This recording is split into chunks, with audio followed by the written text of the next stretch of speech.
You, it don't change. And remember, I ain't leaving ever. Who I'm here for. Yeah, I'm yours. When I call you darling, can it whisper? Yeah, time can stop forever. That will be fine. I'm where I wanna be. I really wanna make you see. They don't know nothing else. They know all about you. I'm telling everyone I know this song is about you. And I'ma sing it all day, all night, 'cause I want to. Hey, yeah. When I'm done, I will get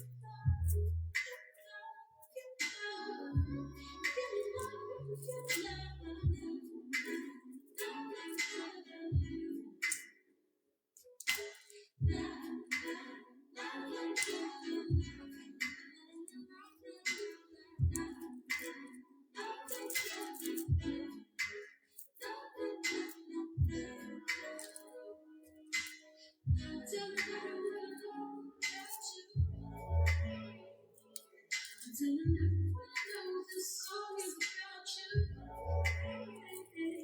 I know I sing it all day, all night, 'cause I want to. Yeah. I wanna tell you how I will back.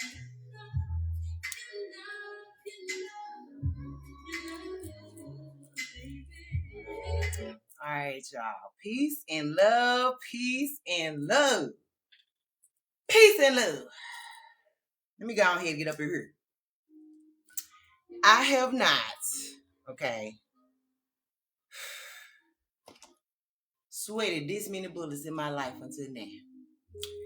Y'all, that song is called About Him by Alex Isley, I think is her name. Hold on just a second, y'all. Gotta adjust my get down. All right, we bite. Peace and love. All right. I'm nervous, y'all. Listen, I'm going to go ahead and get to it. Baby girl is nervous.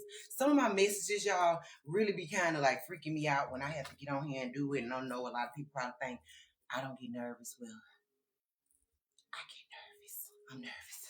So, y'all let my pillow, my little Hershey Kiss. Stay focused.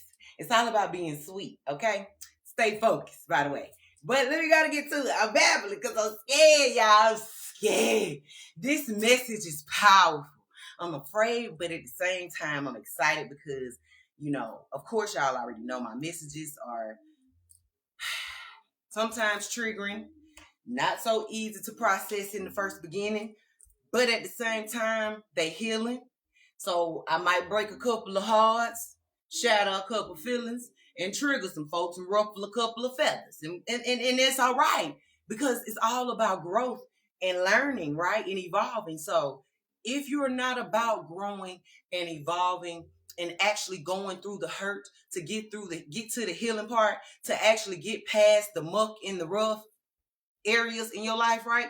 You gotta kind of go through the ruffles of the feathers, and you gotta take that hard truth, that swallow that pill that you don't want to swallow, right? And which talks about this, taking me back to this video because it's about love, y'all. It's about love, and nobody wants to talk about love for real because, well, it's a tricky, sticky situation, right? But it needs to be talked about because the world is in need of love today. So I took a bunch of notes because yesterday on Valentine's Day, y'all's Valentine's Day, because I don't really celebrate holidays. I just celebrate people. I celebrate love, and I just go with the flow, right? So Valentine's Day was a very magical day for me yesterday. It was full of love, excitement, a little agitation, and it pissed me off a little bit too, all in the same boat. Like I had so many different emotions yesterday, I really didn't even know how to feel. And because I don't know how to feel is because I'm learning how to release past wounds from, you know, early on in my life, because let's be real, Valentine's Day has always been a sore, an eyesore for me, right? A heart sore for me. And I'm not the only one. So this is why I'm doing a video, because somebody got to speak up about it. And that's how we get through it, so we can go to the actual good parts of love, because there are a lot of good parts of love. Love is not all bad. Love is not all peaches and cream. It's a balance, right? And so, early in my life, in my teenage life, in my younger days, I dated guys that really wasn't shit. I'm gonna be honest. I had pretty much everybody I talked to had narcissistic energy or whatever. Excuse me. I'm not gonna call them narcissists, but I'm just gonna simply say they had some narcissistic tendencies. And I attracted that because, hell, let's be real, I grew up around a bunch of narcissists. So, at the end of the day, I just attracted that type of energy towards myself, right? So a lot of the guys that I dated they were either jerks, players, people who were running from love, who was afraid to even, express it or anything of that nature. So they would like wait good to the day before V-Day or a couple of days or a week before, however more, men try all kind of tricks, right? When they scared of some shit. And so they would break up with me, right? Right before, or they would find a way to make that day not good, right? And so I could remember when I was working at Sonic in Alberta, and I was like 18. I was in a relationship, and this guy, I'm literally planning out our B-Day. Like, I've been planning it for weeks. I've been saving money. I just got these plans. It's going to be nice. It's going to be romantic. It's going to be beautiful. Me and him been together for going on 2 years. So everything going to be sweet, right? It's going to be my first V-Day. I'm excited. And then literally, I want to say like the day before, he hit me with, "Oh, it's leap year, right?" And I'm like, "Yeah, what that mean?" And he's like, "Oh, well, that means that this the year that the women's supposed to treat the men, and men don't give women nothing." And I'm sitting there looking at him like, "Are you serious?" And I was so excited because in my mind, like, damn, you know what I'm saying? We finna have us a good V-Day, and he on some bullshit. So that broke my heart instantly, right? Because I had never heard of no crap like that. I'm just like, dang, I'm finally in a relationship around V-Day, and I'm ready to celebrate with my man, right? Who later turned out to be my child's father. Stay focused. We go keep going.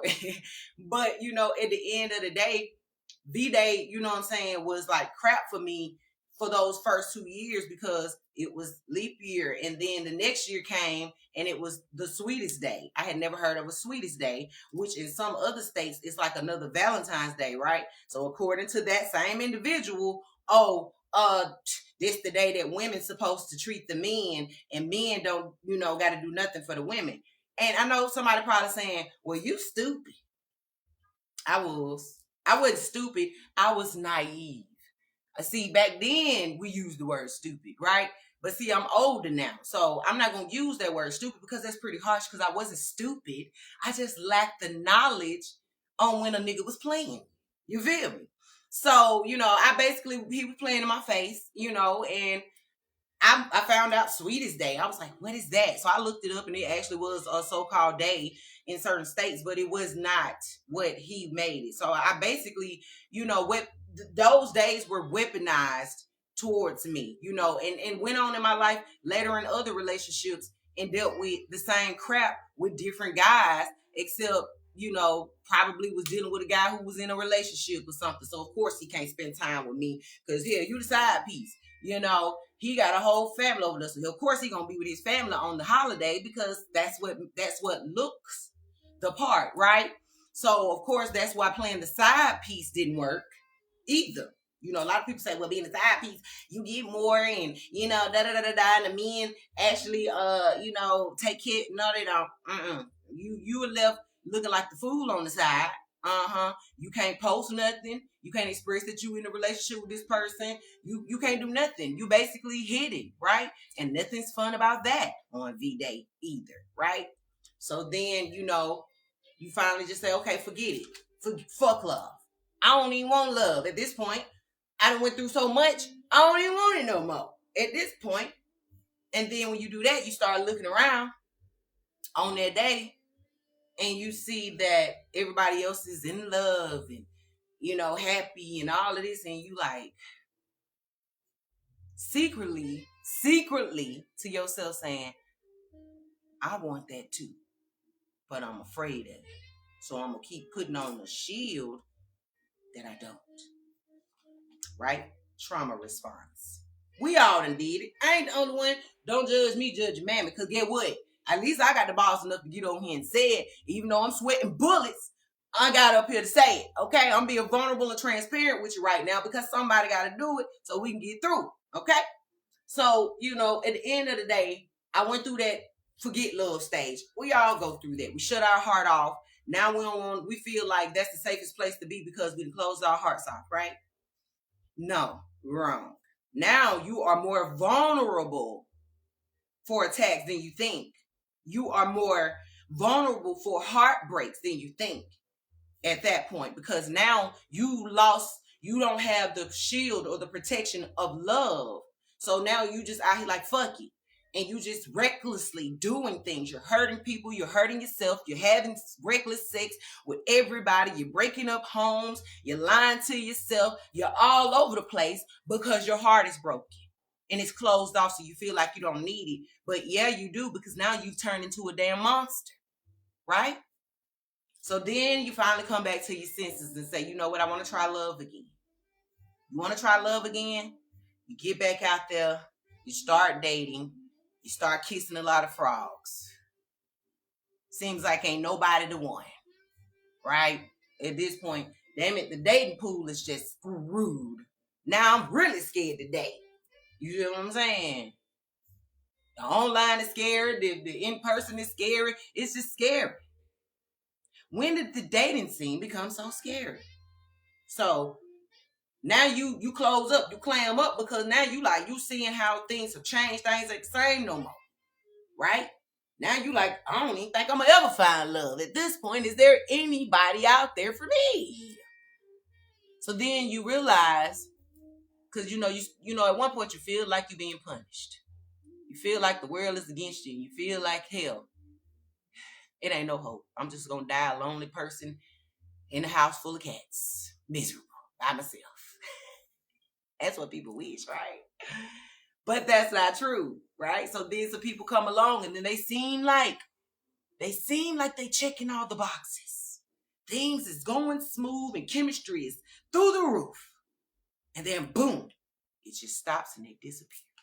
They run because they get scared. Now you over here feeling less than. Now you feel like, damn it, I opened my heart up to you. You came over here and you got me to fall for you and feel for you. And now you're running. And now I'm stuck alone again. Fuck love. At this point, I'm going to love on myself. I'm going to start taking myself out on dates. I'm going to start buying myself flowers. I'm going to start getting dressed up for me. I'm going to fall in love with me. But wait. That look crazy. I probably look crazy to people when I buy myself flowers. I probably look crazy to people when I go out on a date by myself. I probably look crazy when I just get dressed up just for me. But guess what? I looked even crazier being with those people that wasn't for me. I looked even crazier for settling for less than I deserved. So why am I worried about looking crazy for choosing me now? It's actually not crazy. Might feel a little crazy in the beginning, but it's actually the best thing to do because you find some treasures when you do. And the treasure is you. So, thank you for that intro. Okay, that was beautiful. Now, get your drink, get your smoke, get your snack, whatever you need, because this video gonna be here for a little minute, okay? Because I got some stuff that I gotta unpack, all right? And I need you to listen. And if you ain't got time to listen, if you're gonna be here judging, you're gonna be here hating, you're gonna be here trying to stop this message, you're gonna be here whatever, projecting, stage left, okay? No disrespect, but it's other people out here who really want and need this message. And we don't need no hater blockers in the way, okay? All right, hold on. Speaking of that, hold on.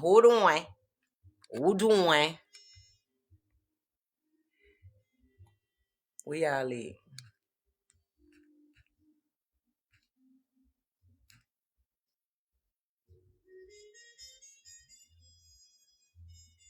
Where y'all at?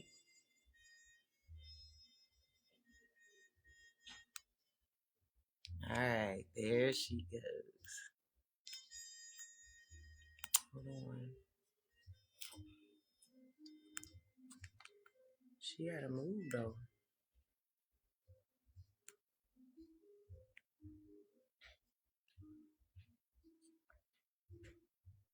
Okay. All right.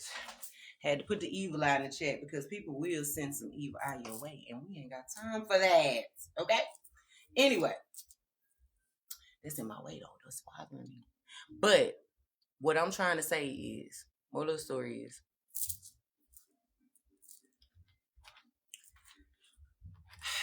you scared of love.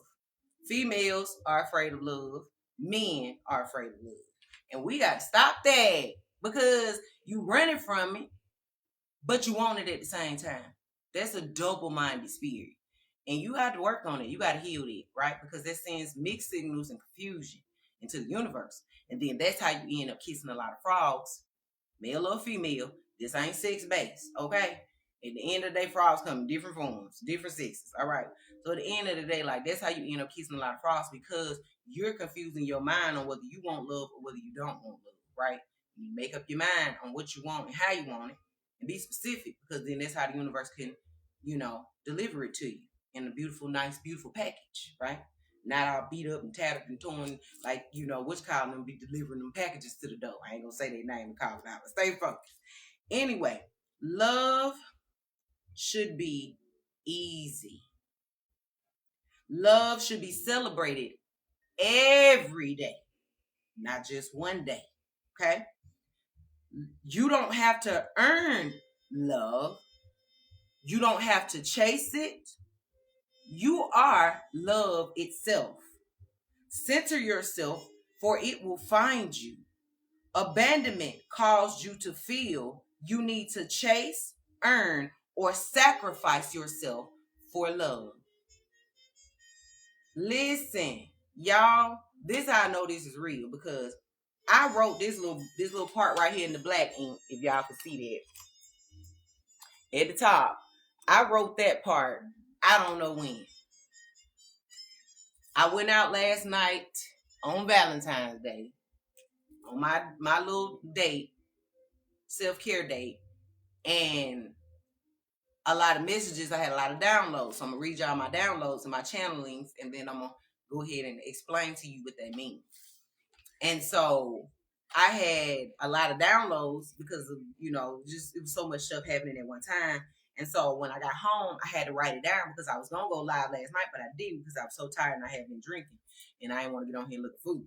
And so as I was writing these down, when I opened my notebook, I noticed this was in my notebook. So I just decided to add the rest of my notes to what had already been written. It basically went along together. And that was no coincidence. It was all divinely orchestrated. And I'm going to say key points in this video because I want you to see how the universe be delivering little things or leaving little clues or little, dropping little nuggets or answered prayers in your face. And you probably didn't even know at the time when you were doing it, it was going to be an answered prayer or it was going to go be another piece to another puzzle or whatever later down the line, right? So moral of the story is always divine timing. It might not make sense in the beginning, but it will later on. So when I had those first downloads, it made sense, but it wasn't enough, for me to just go and be like, okay, let me make a whole video off of, these little few lines, right? So I probably just wrote it down, put it down, and went on about my little business, just thinking it would never come back up. But what's for you is for you, and what you got to do is what you got to do, right? So I might have felt like I wasn't ready to deliver that message. I might have felt like it wasn't never going to get put out because, hell, who going to talk about love? Not me. I ain't going to be vulnerable. I ain't going to be transparent like that. So I'm going to just put that to the side. So I thought. But here's the universe busting me in the head with a whole bunch of downloads like, hey, you thought I need you to go back to that message, right? So I'm pretty sure this was months ago, right? So boom, now here I am filling in the gaps to what I didn't finish because now I got a whole list plus a whole nother page plus a little page over here of downloads, right? So now here's the message. I get to deliver it to y'all. So that's why I say get your drink, get your smoke, Sit down, get comfortable, because school is in session. Church is in session. It's Sunday, ain't it? Okay. All right. So, you want to know about love? You want to learn? Here you go. Got any questions? Hit it in the chat, and I'll get to you when I can. But I'm going to start from the top. Love should be celebrated every day, not just one day. The reason why I don't celebrate Valentine's Day is because it is, man-made, just like pretty much any other holiday, not just Valentine's Day. But, because I celebrate people on a regular day, I love people on a regular day. It could be a Tuesday, a Wednesday, a Thursday. It doesn't matter. I show love on any day. So I don't need a day to go and be loving to you. A assigned day is what I'm trying to say. So, when it comes down to the historic part of it, if we're going to be technical, a lot of bloodshed happened on this day some centuries and years and decades in them ago. Okay? This is Black History in them month. All right? Whose ever history it is. At the end of the day, stay focused. Moral of the story is the actual origin of this day was of your people's blood being shed, right? So coincidentally, in the month of February, which was assigned to the Black folk, right? Coincidentally, you are assigned a month to just celebrate your Blackness, right? And then now, coincidentally, smack dab in the dead middle of that month happens to be a quote unquote love day, right? And a lot of people say, well, Stephen, where you going with this? How is it that I lost a lot of ancestors and, passed on loved ones in this month? Because let's be real, during that time, this was when, the marches and all this type of stuff was taking place, and a lot of your people were being killed, unalived, unfortunately, due to racism and hatred and bitterness and whatever else, right? So coincidentally, this is your month you was assigned to enjoy being Black, something you were born to be, just 1 month. So this is why people like me really don't go hard in celebrating Black history anymore, which is why they've now taken it away. Because I'm glad. I'm gonna be honest with you. I'm glad. Because now we can actually get to the real history, and we can actually make a whole year of our history now versus a month. You get what I'm saying? So a lot of people were saying, they were upset that they were talking about, Black history being taken away and all this and that. Let them take that garbage away so that you can replace it with something better and bigger, right? And more authentic. Because who want to be like literally celebrating a holiday that was dedicated to people being unalived? Let's be honest. Y'all out here going ham, talking about love. That red supposedly represented bloodshed. Okay? Done. Enough of that segment. Enough of that. Anyway, done with the history part of it. That's another reason why most spiritualists like myself really don't celebrate holidays. Because just as well as this day, other holidays that were given to you, were basically the only day that they let you free from being a slave. You get to go be with your family for a day. So most of the history behind a lot of these holidays is a really, really, really, really, really ugly thing. But we have taken them lemons and turned them into lemonade, because that's just what people do, right? And so now we have turned it into a love day. And so unfortunately, on this day, some people don't feel love. On this day, some people are sad because they are either broken up, just freshly divorced, don't have nobody, been bruised on these days, or, they just, heartbroken and they seen everybody else happy and they can't, get it, or whatever the reason. But yesterday, I felt a bunch of mixed emotions on that day. It was like, it was a good day, but then it was rainy on and off. So it was just like, you got some people that's happy, and you got a lot of people that are unhappy on this day. And that's another reason why I don't go out of my way on celebrating the holidays, because it doesn't put me in a jacked up mental space no more like it used to. Like, say, for example, like Mother's Day. Mother's Day used to always be horrible for me. never had a good experience. So when Mother's Day came around, it was just like always a prickly day for me, right? But mothers, my thing is we should be loved every day, not just on one day. Just like Father's Day, same difference, right? Father's Day is another sore day for me because why? My father passed away when I was 12. So of course I don't on that day to see other people having their daddies and stuff like that, I'd be happy, but at the same time, missing mine. So the same way go for Christmases and Valentine's days and all these days, because some people have people, some people don't. And this is why self-love is important, especially for days like these, right? Well, yesterday. Days like that where you might not have an actual person to show you love, but you got you, right? So, at the end of the day, I'm going to read my notes and then I'm going to go back. All right, you got, I'm going to read it again. It says, love should be easy. You don't have to earn it. You don't have to chase it. You are love itself. Center yourself, for it will find you. Abandonment caused you to feel the need to chase, earn, or sacrifice yourself for love. You don't have to do either, because what we said in the beginning, love should be easy. Okay? Now, it don't come easy, but it should be easy when you get it. You feel what I'm saying? You got to work for it a little bit. But when you finally get it, and I mean work for it, I mean like, don't mean going outside doing yourself doing distasteful things to degrade yourself for it. Nah, I ain't talking about that. I'm just simply saying is being open to it and, being transparent, being vulnerable, being present, being honest and faithful with it, right? So, boom.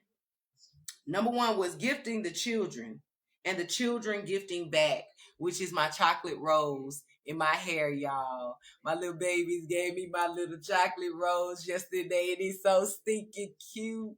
And so it was crazy because I had 2 girls that came to my door. I had them 2 little cups I had made for them. And they always come and visit me and check on me. One of them is 8, and the other one is like 10, I think. And they both, I call them my little girls in the hood, and they both come over here and check on me from time to time. So I hit a little pick at the door. And it's crazy because I was looking for them the other day to get them their cups, but they wouldn't know where to be found. And so I told one of the mothers when I saw her, I said, tell the girls to come see me because I got something for them.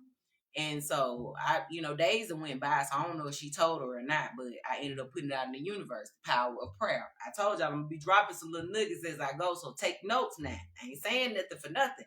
I know it's gonna be, I'm long-winded, but I ain't saying nothing for nothing, I promise you.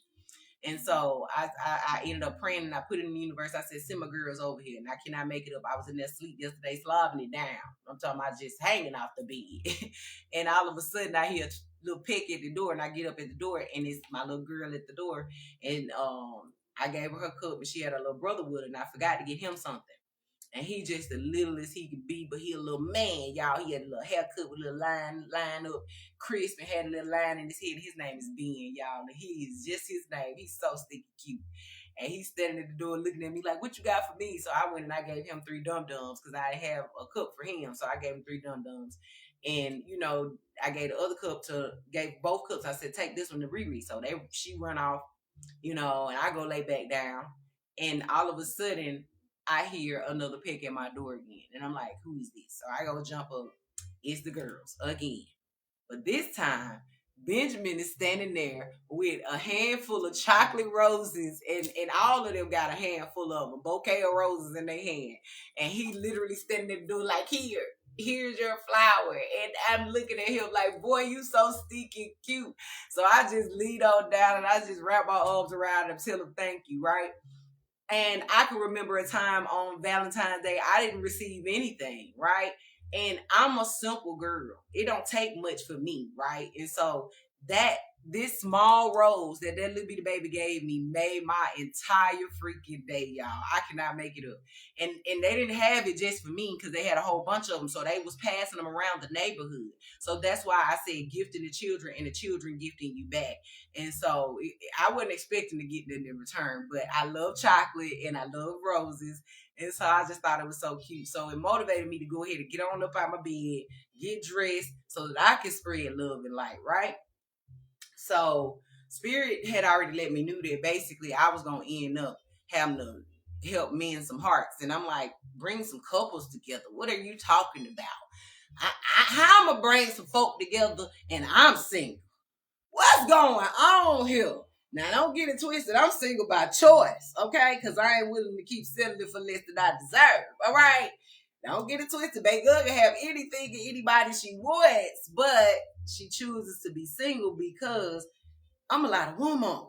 And I need a lot of men to be able to walk beside me, okay? Protect me, all right? Provide with me, for me, through me. We're going to do it together, okay? Because, baby, listen. And so, I can't just be settling for nobody. I did that in the past. We ain't doing that no more. I'm tired of kissing frogs. And I want you to get tired of kissing frogs, which is why I'm doing this live. Because, damn it, we tired of hopping from lily pad to lily pad, okay? Anyway, so the kids gifted me yesterday.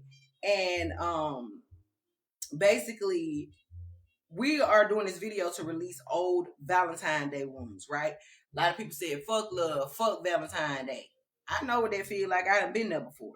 You got self-love, a date, beauty, self-care, magical surprise. Stop running. Get it right the first time, okay? Stop playing games, especially on Valentine's Day. Face it head on. Heartbreak.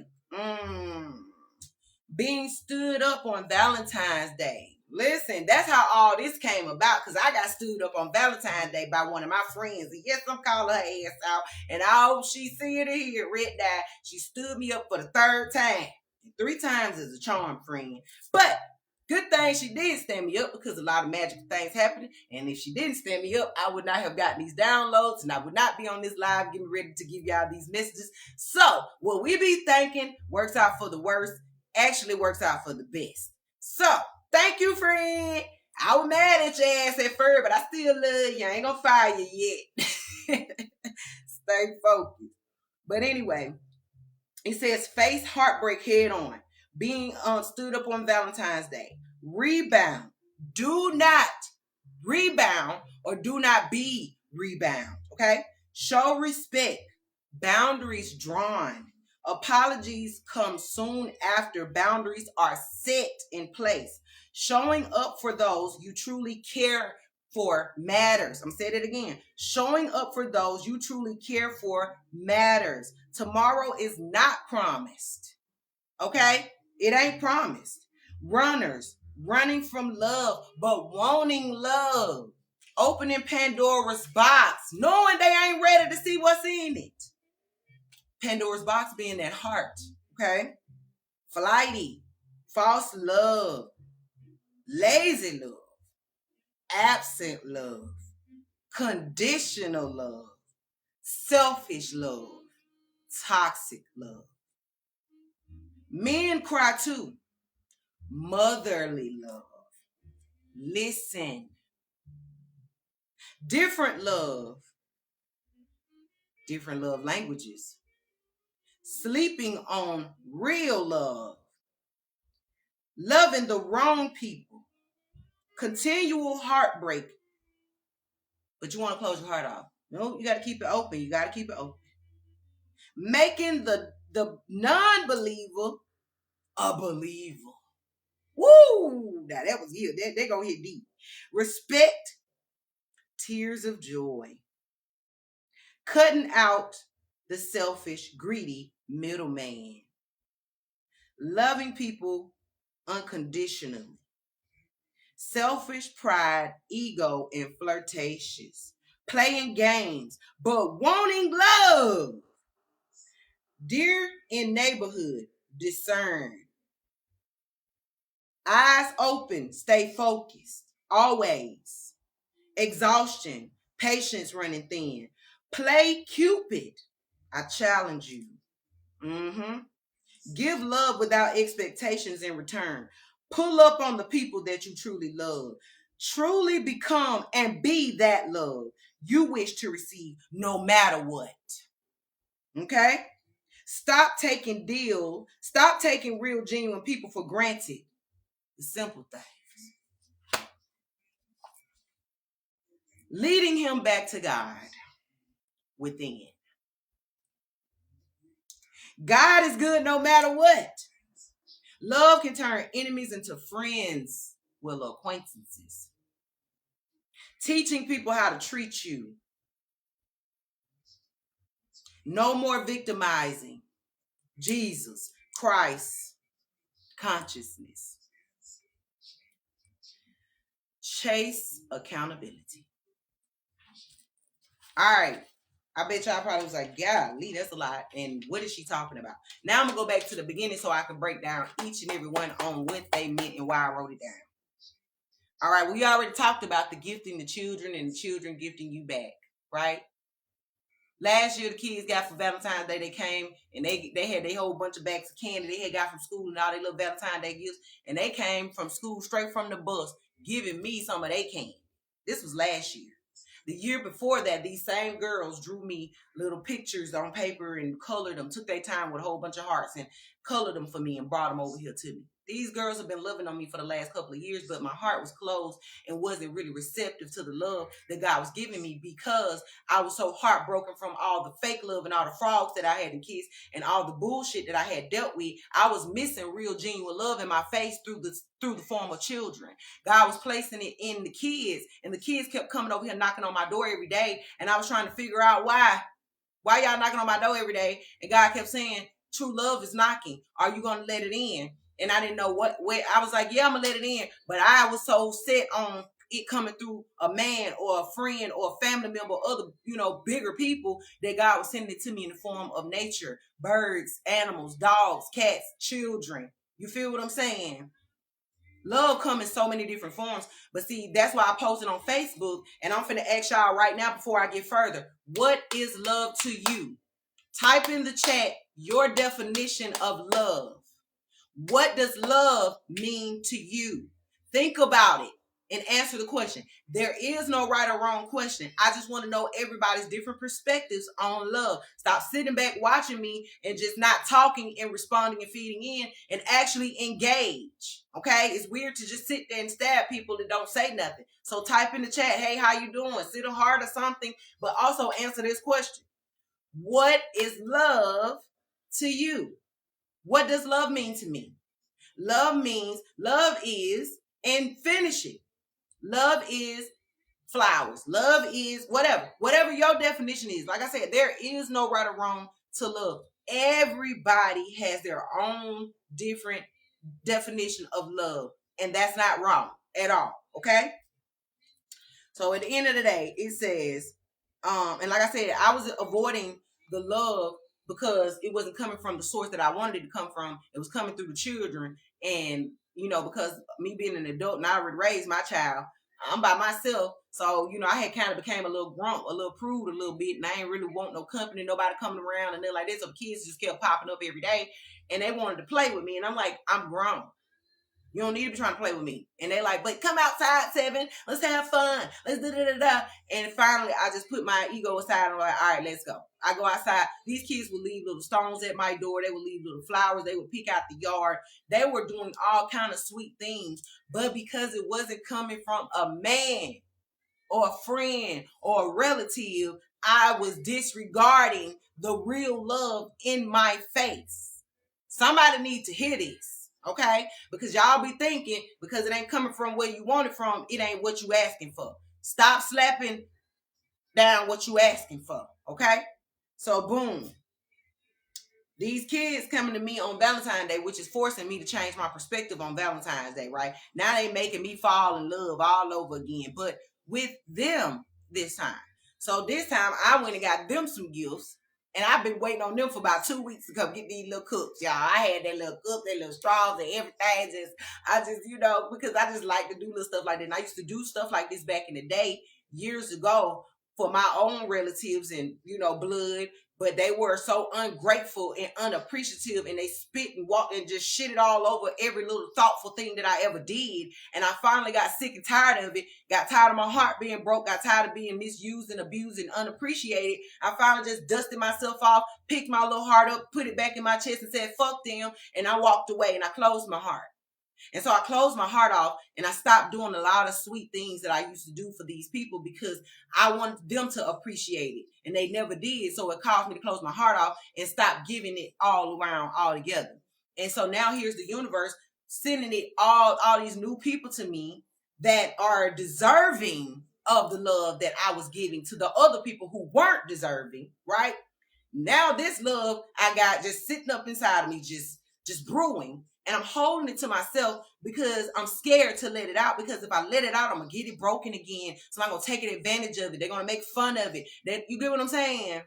And I'm literally depriving and starving the new tribe, the new people that God is putting in my face, all because of what the old people did to me. So this is why it's important to release any old wounds so that you can stop blinding and blocking yourself from the new love that God is trying to bring to you. Okay, I hope I'm making sense. I know I was all over the place in the beginning. I was rambling because y'all know I don't like to talk about love because y'all don't like love. Let's be real. Y'all didn't exit out of the world and it's uncomfortable because y'all make fun of it. Y'all make fun of anybody who want to be in it, or you try to disregard it. You act like anybody stupid who want to indulge in it or whatever. So now people are literally ashamed to put love on the front street, right? And this is why I'm doing this video, to break the ice on that, because we need love. And no matter how hard you try to pretend to be woman, man, no matter how much you want to be a player, how many hoes you got on your roster, how many women you done had in the past, or how many niggas you got in your inbox, I don't give a damn about all of that. When y'all get through with all of that, everybody wants fucking love. Everybody craves it secretly, whether you admit it or not. And Seven gonna say it for you. At the end of the day, it's time to stop faking that you don't want real love, but you also got to stop being fake about the love, and you got to also become the real love that you are willing to invite into your life. Because as long as you are being fake with yourself, and as long as you keeping that mask on and you all that pretentious crap, you gonna mess around and invite that same type of energy in a whole nother body. And then you wondering why they cheating on you and not being real with you, because you had a mask on the whole time when they met you.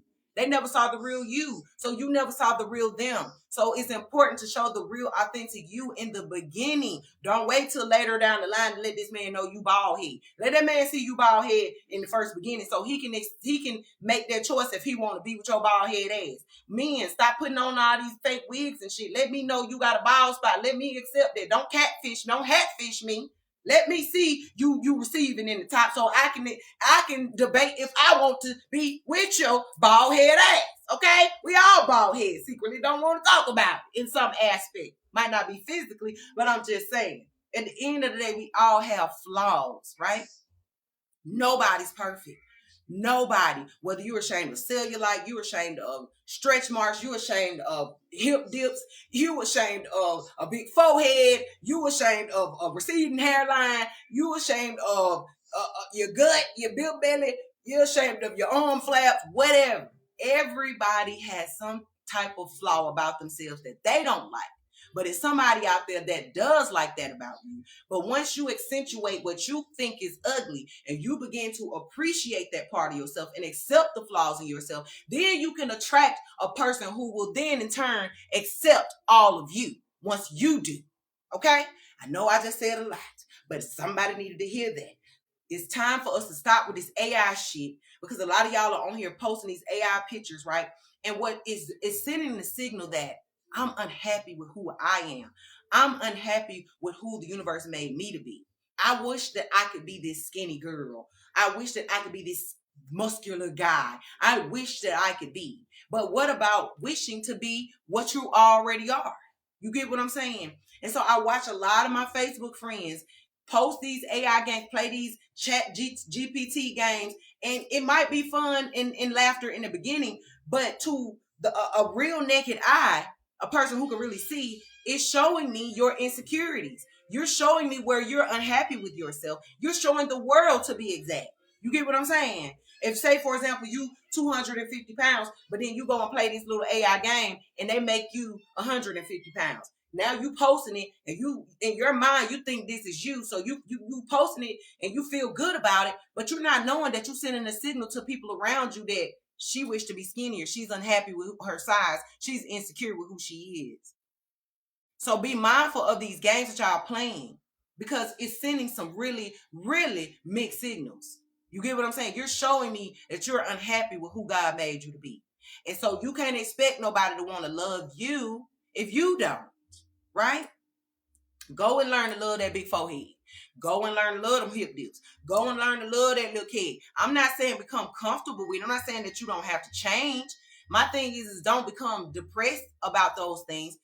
Work towards, do things to actually help you get to that wish, that desire. Okay, I desire to be 50 pounds smaller. Not saying go kill yourself. Okay, what I'm saying is go and take the steps, drink more water, get the adequate amount of rest, go for walks, whatever. Don't force it, but just, start taking baby steps towards what your dreams, right? What you wish. But don't sit back and think that, okay, if I sit back and I can fake become this online and fake this on, do Photoshopping and all this type of stuff. But what about when people see you in real life, in person? Now when they see you in person, now they looking at you because you really 200 and some pounds, but online you portraying somebody that's 150. Or you really, you putting this really smooth skin, but then we see you in person, your face all bumped up. Show me who you are so I'll know when I see you that you're authentic. Versus me seeing you in public like, damn, what happened to you? Because a lot of y'all are not portraying who you truly are, so you can't not attract what you truly are. You get what I'm saying? You can't attract real authenticity if you faking it. And I'm breaking through it because I'm so sick of the fake shit. I'm spitting all over the place. Excuse me. Moment of silence for the fake shit. Okay? Anyway, Valentine's Day, self-love, self-care. Fridays is usually my self-care day anyway. I take myself out on a date every Friday, not every Friday, every other Friday, as long as my money is good, and I don't take myself out on no really expensive date, no really extravagant date, but I will if I want to. But it's just this one place that I frequent because it's just the energy that I get from the people. It's the love that I get, right? I feel welcomed. I feel warm. I feel invited. So, when I get there, I sit down at my usual table and I'm by myself, right? And of course, I'm dressed up. I got on my little 1-2-1-2. That girl looking how she looking, feeling how she feeling. Okay. I walk in with my head up high and it's just me, right? On Valentine's Day, I'm going out to eat by myself. Proudly. Okay. And so people looking at me and they with their couple. They coupled up. They with their family. And they looking at me like, and I'm seeing people together, right? At tables. Face like this.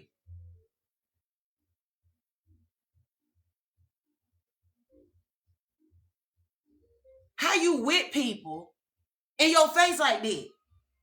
Now, mind you, I supposed been with a couple of friends, right? The friend that both went with me stood me up.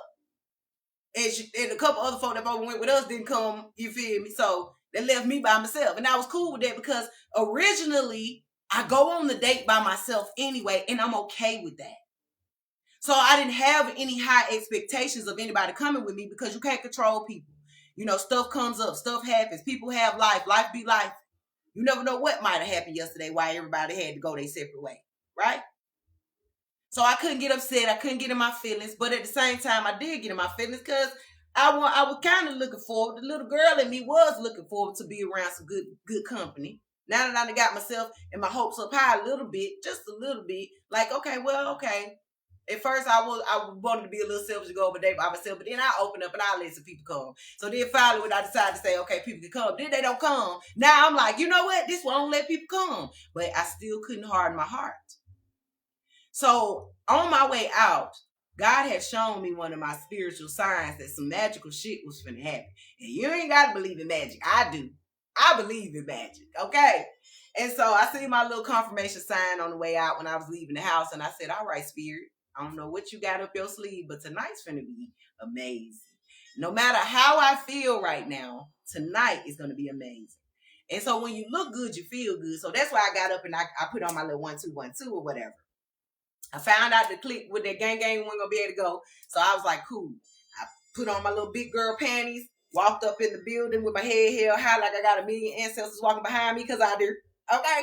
And I sat down and I'm just looking around and I'm noticing how everybody around me looks unhappy and I'm by myself. And so I'm just sitting here like, damn, that's crazy. So, I'm taking my little selfies. I'm doing my little, pictures or whatever with myself. And the server who served me happens to be a good friend of mine. He comes over to the table. He's a Hispanic. He comes to the table. He's like, friend, where you been? Oh my God, you look different every time I see you. Happy Valentine's Day. Oh my God, I'm so tired. I've been busy since 1:30. I said, friend, sit down. Sit down. See, if I'd had a table full of folk, friend wouldn't have been able to sit down. This the person who's serving me, who always take good care of me. But this time, he need a break. I said, friend, sit down. So he sit down. He like, oh, I'm so tired. I've been running since 1:30. I said, I understand. He said, couples, people, all day, just one. I said, I understand, friend. I get it.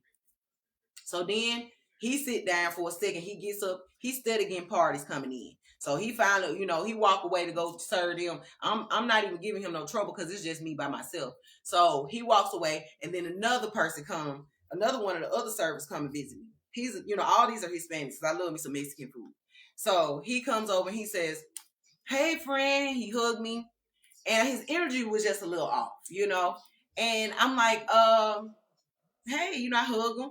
He walk away and then he come back. And I'm like, is he working today? And the other friend said, no, he's off today. I'm working for, tonight. And I said, okay. So then the friend that hugged me, he came back and he said, friend, I need to sit down. He sit down beside him. So now I got to scoot over. He done scooted me out over here on my bench to sit beside me and literally wrap his arm around me, y'all. And this man buried his head dead on my shoulder, my chest.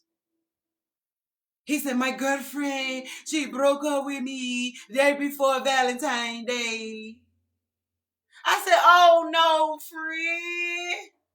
Not right before. He said, I gave her flower. It wasn't Valentine's Day, but I gave her flower 2 days before Valentine's Day, and she no want it. And so she left me for another man.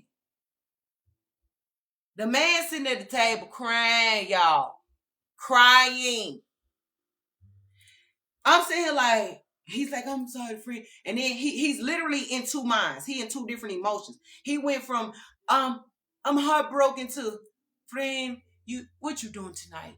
Would you take me home? Would you spend time with me? Would you be? I said, if you're willing to behave. The whole time, y'all, he done slid his hand on my thigh. He had put his arm around my waist. And he leaned on me. Mind you, the girlfriend, the baby mama of his 3 children, works in the same damn spot. I'm finna rewind because I got a previous story to tell y'all about this. Okay? I'm finna pause right here. He got his hand on my thigh. We're gonna stick it right there. Now let me fast forward back to about 2 months ago. I went to the spot, same spot. This server serves me. There's a new worker there. Okay, Caucasian lady, new worker there. She's, she working beside him. I guess he training her. I'm noticing flirtatious energy. Hold on, wait a minute. I'm skipping something. Let me fast forward back to a couple of days before that. A couple of days before that, I ended up going to this gas station to get me some gas, and I'm standing in the line, and it's me, this black guy in front of me, and there's these 2 Hispanic people in front of him, and they talk to the cashier, and I needed to get some gas, and I really didn't want to get no gas at this store, but I stopped anyway because I was just like, but then they were taking too long to leave the register, so I was just like, forget it. I'm just gonna go ahead and leave. So when I leaned over to see who was in front, it was the server, the guy that I'm telling y'all about. We're gonna call him Peanut Butter. That's what we gonna call him. We're gonna call him Peanut Butter. And we're gonna call the baby bubble, the girlfriend, Jelly. Okay? And then we're gonna call the other girl, Jam. All right? Sorry I gotta use food references, but stay focused. Stay with me. Hear me out. So boom, Peanut Butter and Jelly is at the register talking, running their mouth. I got to go, so I ended up leaving. I was just like, he didn't see me though. Peanut Butter never saw me. He didn't know I saw him. I saw him with the girl, and I was like, okay, that cute. He's standing up there buying her everything she want. He loving on her. He's standing in her face, talking to her. He blushing and she flirting. She just smiling and all of that, right? So I see they in love. I love love. That's why I left, because I'm like, let them have a little moment. He up in here, splurging on his woman in the gas station. Let them have a moment. Let them be great. So I left. So boom. Now fast forward back to me at the restaurant a couple days later. Now I'm sitting at the table with a friend, and me and him talking. And I'm noticing that Peanut Butter over here at the bar, and there's Jam. Jam now is a new worker at this spot. So boom, Jam over there. He over there talking to Jam. And I'm noticing flirtatious energy going on between Peanut Butter and Jam. All right? Meanwhile, Peanut Butter and Jam over here flirting. Because shit's about to get messy, y'all. Shit's about to get messy. Okay? So Peanut Butter over here flirting with Jam. And Jelly is at the front sitting people. So Jelly see that Jam is over here flirting with Peanut Butter. And, they got their little get down going on. So Jelly started walking from the back and forth. Like, how women do when we see some shit going on. Well, let me go over here and see what because they jamming a little too much over here. What's going on, right? So I'm noticing Jelly. She really jelly. Okay? She walking back and forth. She making a statement like, hold on. Am I tripping? Right? Peanut Butter just flirt. He just in his own little zone. He don't care that Jelly over here mad, brewing. Jam over here don't know nothing. She over here just new, fresh meat, being, preyed upon, not even knowing it. And don't even know that Jelly ready to take her ass down. All because Peanut Butter over here flirting. So I'm watching all of this go down, right? I'm sitting here like, I can't even enjoy my little date because I'm too busy over here being nosy. And I ain't nosy, but sometimes shit just be put in your face and you can't ignore it. So it was put in my face, and I'm sitting there, and I'm looking at this. I'm supposed to be looking at my date, and I'm too busy looking off, and I'm like, and my date, like, pay attention over, keep your eyes over here. Because mind you, this is my first date with this person, so that really didn't look good at all. That was not a good look at all to be distracted and paying attention to Jelly and Jam and Peanut Butter over here. And I'm supposed to be paying attention to what's sitting in my face. But instead, I'm too busy trying to figure out what, because I ain't never seen Hispanics be toxic before. So I didn't know it was a thing. So I'm like, damn, this about to get messy. So finally I get my attention back on him. And I'm noticing, little underhanded stuff still going on. Fast forward now to yesterday. I never did get confirmation because I was just putting puzzles together. I didn't have no proof that these people was together and all this type of stuff. They could have just had a little fling. I don't know. So I just put it out because it wasn't my business to make no story up about it. So, minding my business, again, sitting at the table. Here come Peanut Butter. Peanut Butter now sitting beside me with his hand on my kneecap, crying, talking about Jelly that broke up with him. Wait a minute. So Jelly is your baby mom? Yeah, she's my mother, my baby mother of 3 children. That's my children's mother. I said, wait a minute. So Jelly is your, because I thought you was with Jam. And he was like, no. I said, well, what did you do, Jack Peanut Butter? What did you do? And he's like, naughty. People always think the man do something. People never listen to the man. They never hear us out. And I'm like, I'm listening to you, friend. What you got to say? Because, we do. It is easy for us, for women or people naturally to just migrate thinking that the man is always the one that's wrong, right? So he starts talking about how, he have a house and, for her and the 3 kids, he was like, she packed up and left the house. He don't know where she at with the kids. She won't tell him, and she will not let him take her home. Now, mind y'all, let me fast forward back a week prior to yesterday, which was last Friday. I went out to this spot again, and I'm sitting down and I'm eating, and the Peanut Butter served me.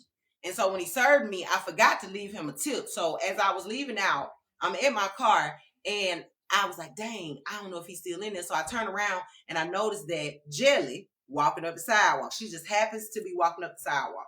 And I was like, hey, can you give this to Peanut Butter for me? Is he still in there? And she's like, yeah. And she kind of gave this suspicious look. She said, is that your car? Mind you, she looked like she one of them Hispanics that can't speak English. Baby can speak very fluent English, okay? That's why I said, keep your eyes open. Don't be no fool, right? So she was like, "Is that your car?" And she looked at my car and I said, "Yeah." And she said, "Can you give me a ride? Will you take me home?" And I said, it was the way she said it. It wasn't like I'm genuinely in need of it. It was more so of, I'm on some sneaky shit, but can you take me home? And I was just like, I will. So, me being a woman, helping another woman out, she took the money. I gave her a tip to take inside to give to the man, peanut butter, which I found out yesterday. She never gave him the damn tip. This is why I don't like to do shit with middlemen. This is why I don't do nothing with folks in the middle, because they don't never do right. Okay? But at the end of the day, I ended up taking her home and washing the car. She's so quiet. And, of course, I'm breaking the ice. I'm like, excuse me, I play my music. I asked her, did she have any kids? She's like, yeah, I got 3. And I was like, did you need to stop by any store on your way home? She's like, no, but I need to pick my kids up. And I said, okay, well, I'll take you to get your kids. So I took her to get her kids. And, her kids happened to be at her mama's house. And her house was like 2-3 spots down, houses down from where her mother was. So I helped her to get the kids, put them in the car. She's, drop her off. Boom. I give her my number. And I told her, I was like, call me if you need anything. And that's another thing. This is why we got to use discernment with the love, because I said it before I knew it, because I'm such a helpful person, but we got to be careful because we can mess around and get used like that. And so I told her to call me if she needed anything. Gave her my number. Y'all didn't know she was literally going to take advantage of it. And she did. And I mean, it's not that I didn't want her to take advantage of it. I just didn't expect it to be so damn soon. Before I could even make it home, y'all, she had already texted me and asked me for another damn ride. I'm like, girl. So, boom. Fast forward back to Peanut Butter yesterday. Peanut Butter says, well, she won't let me take her home. I said, well, I took her home the other night. He said, she asked everybody around me to take her home, but she won't let me take her home. So now I realized that I was being pulled in the middle of somebody's mess, just like I felt.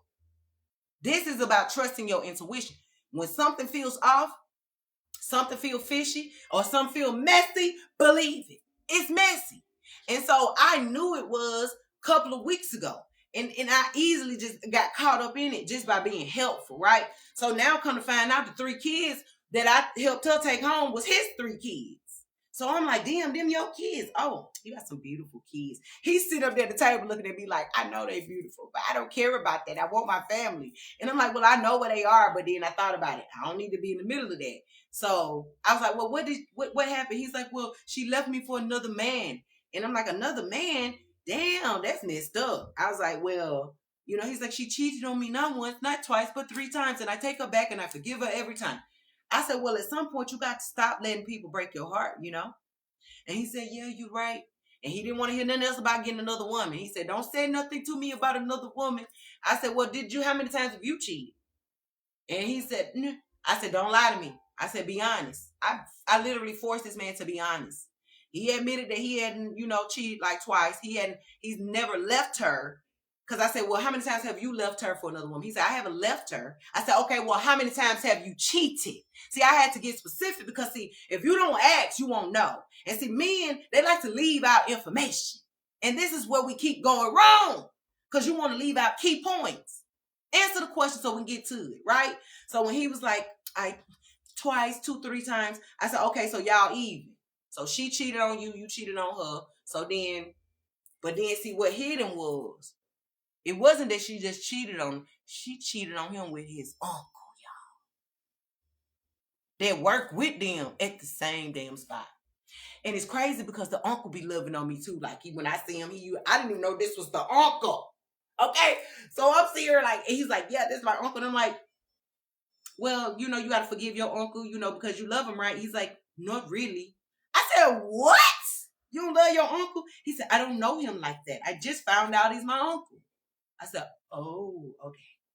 So it makes sense as to why, when he found out these messages through through Jelly and Uncle, nobody had no remorse because, let's be real, ain't no love in it. Okay? So he loved her. Might not be in love with her, but he loved her. So I had to make it clear with him that you be a little too flirtatious, because in the same breath of you sitting here crying, talking about Uncle, you got your hand on my thigh, on my knees, in my waist. And you keep hugging me while Jelly walking by. So now they're going to mind you, when I walked in, Jelly didn't speak to me. So when I walked in, she didn't speak, and she rolled her eyes a little bit, and I'm looking at her like, what I did to you? Because the last time I saw you, I took you home and helped you with your children. What you rolling your eyes at me for? But I seen why when she kept passing by and she saw peanut butter sitting over here beside me. So now it made me look like I'm flirting with her man. See, being beautiful can be a blessing and a curse at the same damn time. And being beautiful get you caught up in a lot of sticky situations you ain't even asked to be in. Okay? Everybody want to be so damn pretty. But let's talk about the cons that come with the shit. Okay? So at the end of the day, I'm sitting here like trying not to make him feel like ain't nobody trying to help him. But at the same time, I'm trying not to look like I'm taking your man. Because girl, this man is smaller than me. I don't do smaller than me no more. Anyway, so he like, you take me home, friend, I'm drunk. I said, yeah, you drunk, but if I'll take you home, but you better behave. I'll drop you off, but you better behave. And so while I'm telling him to behave, he touching my thigh. It was on me at that point in time to stop him in his tracks. Ladies, stop being a rebound to heartbroken men. Stop thinking you saving him from what he going through. Okay? Let him go through his stuff. Help him talk him through it. Give him some advice, but do not become that rebound. Okay? So this man literally was trying to subliminally rebound me in so many ways because he was under the influence. He's heartbroken and he just need a quick fix. And this is where most of our men is right now, is quick fixing. Okay? So he's trying to quick fix with me. And, of course, let's be real. Excuse me, not shortchange old girl. But I'm definitely a level up. And that is intimidating. Don't do that to your woman like that, especially when y'all know y'all could be working this thing out. And so he put his hand on my thigh and I said, hey, I grabbed his hand. I said, hey, chill out. Okay? Chill with that. And he put his hand around my waist and I said, hold on. Okay? Chill out with that. So every time he tried to do it, I didn't do it nasty. I didn't get angry. I didn't cause a scene because I knew he was vulnerable. He was heartbroken at that point in time. So he didn't really mean no harm. He's a sweet guy. He's never done this before. So that's how I knew he was just in a funk. And so most women fall in traps like this with men because we think, okay, well, I could save him. I could fix him. I could be better than her. I could, show you what a real woman is. And that's how you end up with your heart broke because really and truly, he's still in love with her. He just needed you to help him get over her for a second. That's it. Right? And so I had to tell him, nah, dog, chill out with that. And if I take you home, it'll be just friendship. Like, it won't be nothing else. It won't be none of that hanky-panky. Okay? Chill out. And so the more he kept talking, he's like, I started talking to him about God. I asked him about praying. I asked him, do he even believe in God? And then he was like, do you believe in God? And I said, yes. And he asked me he said, Jesus? I said, yeah, I believe Jesus. He said, what do you believe about Jesus? And I said, I believe Jesus is me. I believe Jesus is within me. Jesus, we represent Jesus. And when I said that, I could feel his spirit surrender because he feels the same way. And he said, but I talk to God. He said, but I don't talk to God. He said, we people, we talk to God when things are bad. But when things are good, we don't talk to God. And I said, but you should talk to God when things are good. I'm the type where I talk to God when things are good. I talk to God when things are bad. I talk to God when things ain't happening. Right? So when I said that, y'all, this man balled up again and put his head in my chest. And I'm literally sitting at the table holding a grown Hispanic man. Oh, it's okay. I'm in the restaurant looking around like, oh my God, what's happening?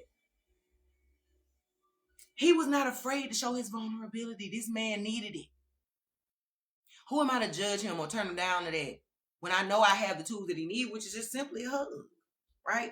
So even though I see Jelly walking by giving the evil eye a little bit because she don't know what's going on, I'm like, Lord, now I got to go here and talk to her because I got to make sure my name and my face card is good because I don't want you to see side-eyeing me because I don't want you to think I'm the home wrecker. I am not her, okay? So I ended up getting the other server, who's my original server. I asked him, I said, can y'all make sure he get home safe? He was like, yeah, I'll take him home. I said, all right, good. So I ended up not having to take him home. Thank y'all. Thank the Lord. So as I'm walking to the front, now I end up talking to Jelly. I walk up to her and I said, Jelly.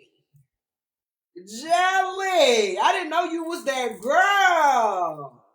Y'all, that girl went to blushing and she looked at me and she couldn't even look me in my eyes. I said, you ain't speak to me when I came in, Jelly. And mind you, my other main server sees and he's like laughing. And I said, yeah, I said, Jelly was just in my car the other night. I just took Jelly home. I said, but then I came in tonight and Jelly didn't speak to me. I said, why you didn't speak, Jelly? I said, why you roll your eyes? Y'all, when I tell you English, A1. But when you see her, you would think she can't speak. So I said, okay. I said, what happening? I said, what's going on? I point over to the peanut butter. And she kind of looked down. I said, Jelly, come here. And I grab her by her hand. Because mind y'all, I hugged her. I'm hugging her. She just as little as she can be. I said, you a strong girl. I said, with your little mean self. When I said it, she just kind of laughed. She looked at me like, dang it, you calling me out. And I said, Jelly, I said, whatever y'all got going on, I said, face it. I just told her, woman from woman. I'm not here to judge her. I'm not here to control her. I'm not here to get in her business. I don't need to know what the hell they got going on. I don't even care that much. All I know is get it right. For the sake of the children, at least. So I said, you need to face him. I said, you need to face it. And y'all, she turned around and she looked at me. She shook her head. She knew what I was telling her. I said, stop running. Face it. I left. Y'all, I cried like a baby in this damn car. As I'm crying, it starts to start drizzling. Mind you, I'm getting ready to go and deliver some little Valentine, or I ain't gonna say Valentine's Day. I'm just say some little sweet gifts that I have made for a couple of games that a couple of tribe members. So it was a little sweet little thing that I wanted to do, So as I'm getting ready to go make my special deliveries, I'm in the car crying, y'all, because why I feel like Cupid. I said, what in the Cupid is going on here? Why I got to be the one shooting bow and arrows and getting folks together? Now I'm finna go over here and shoot some more bow and arrows and drop all these special delivery gifts to these people. I literally played Cupid yesterday, which leads me to the challenge that I was telling y'all about in the beginning of my video. I challenge you to play Cupid. And not just on Valentine's Day. Play Cupid on a random day just because. And do something sweet for somebody. Pay homage to somebody. Even if it's just giving a hug. Even if it's just giving a call. Even if it's just a simple text message. Even if it's just you showing up and saying, hey, I thought of you. I dare you to play Cupid. Make somebody something. It don't have to be food, especially if you can't cook. Don't be cooking nobody no food if you can't cook. Because nobody want no nasty food. I'm just saying, if you good at cooking, say you make treats, drop somebody off a treat, make somebody day. If whatever, you do hair, call somebody up and give them a free hairstyle. You get what I'm saying? Like, I dare you to play Cupid. And don't expect nothing in return. Because everything that the universe had me doing yesterday, I ain't get shit in return but happiness and tears of joy, right? I didn't get a physical, nothing to touch, but this little flower, this little rose in my head. That's it. And I'm happy with that because at the end of the day, like, as long as I can help me and somebody hard to help people fix their relationship or right their wrong or whatever, that's a gift enough for me. So I cried. I'm driving. I'm playing my songs. I'm dropping off gifts, and I'm hearing in my mind because I'm like, God, this is why I closed my heart off back in the day. This is why I stopped doing what I was doing because I'm now giving these gifts, right? I'm not expecting nothing in return this time like I used to in the past. So my heart can't get broke. I can't get let down if I don't get nothing in return because I'm not expecting nothing in return.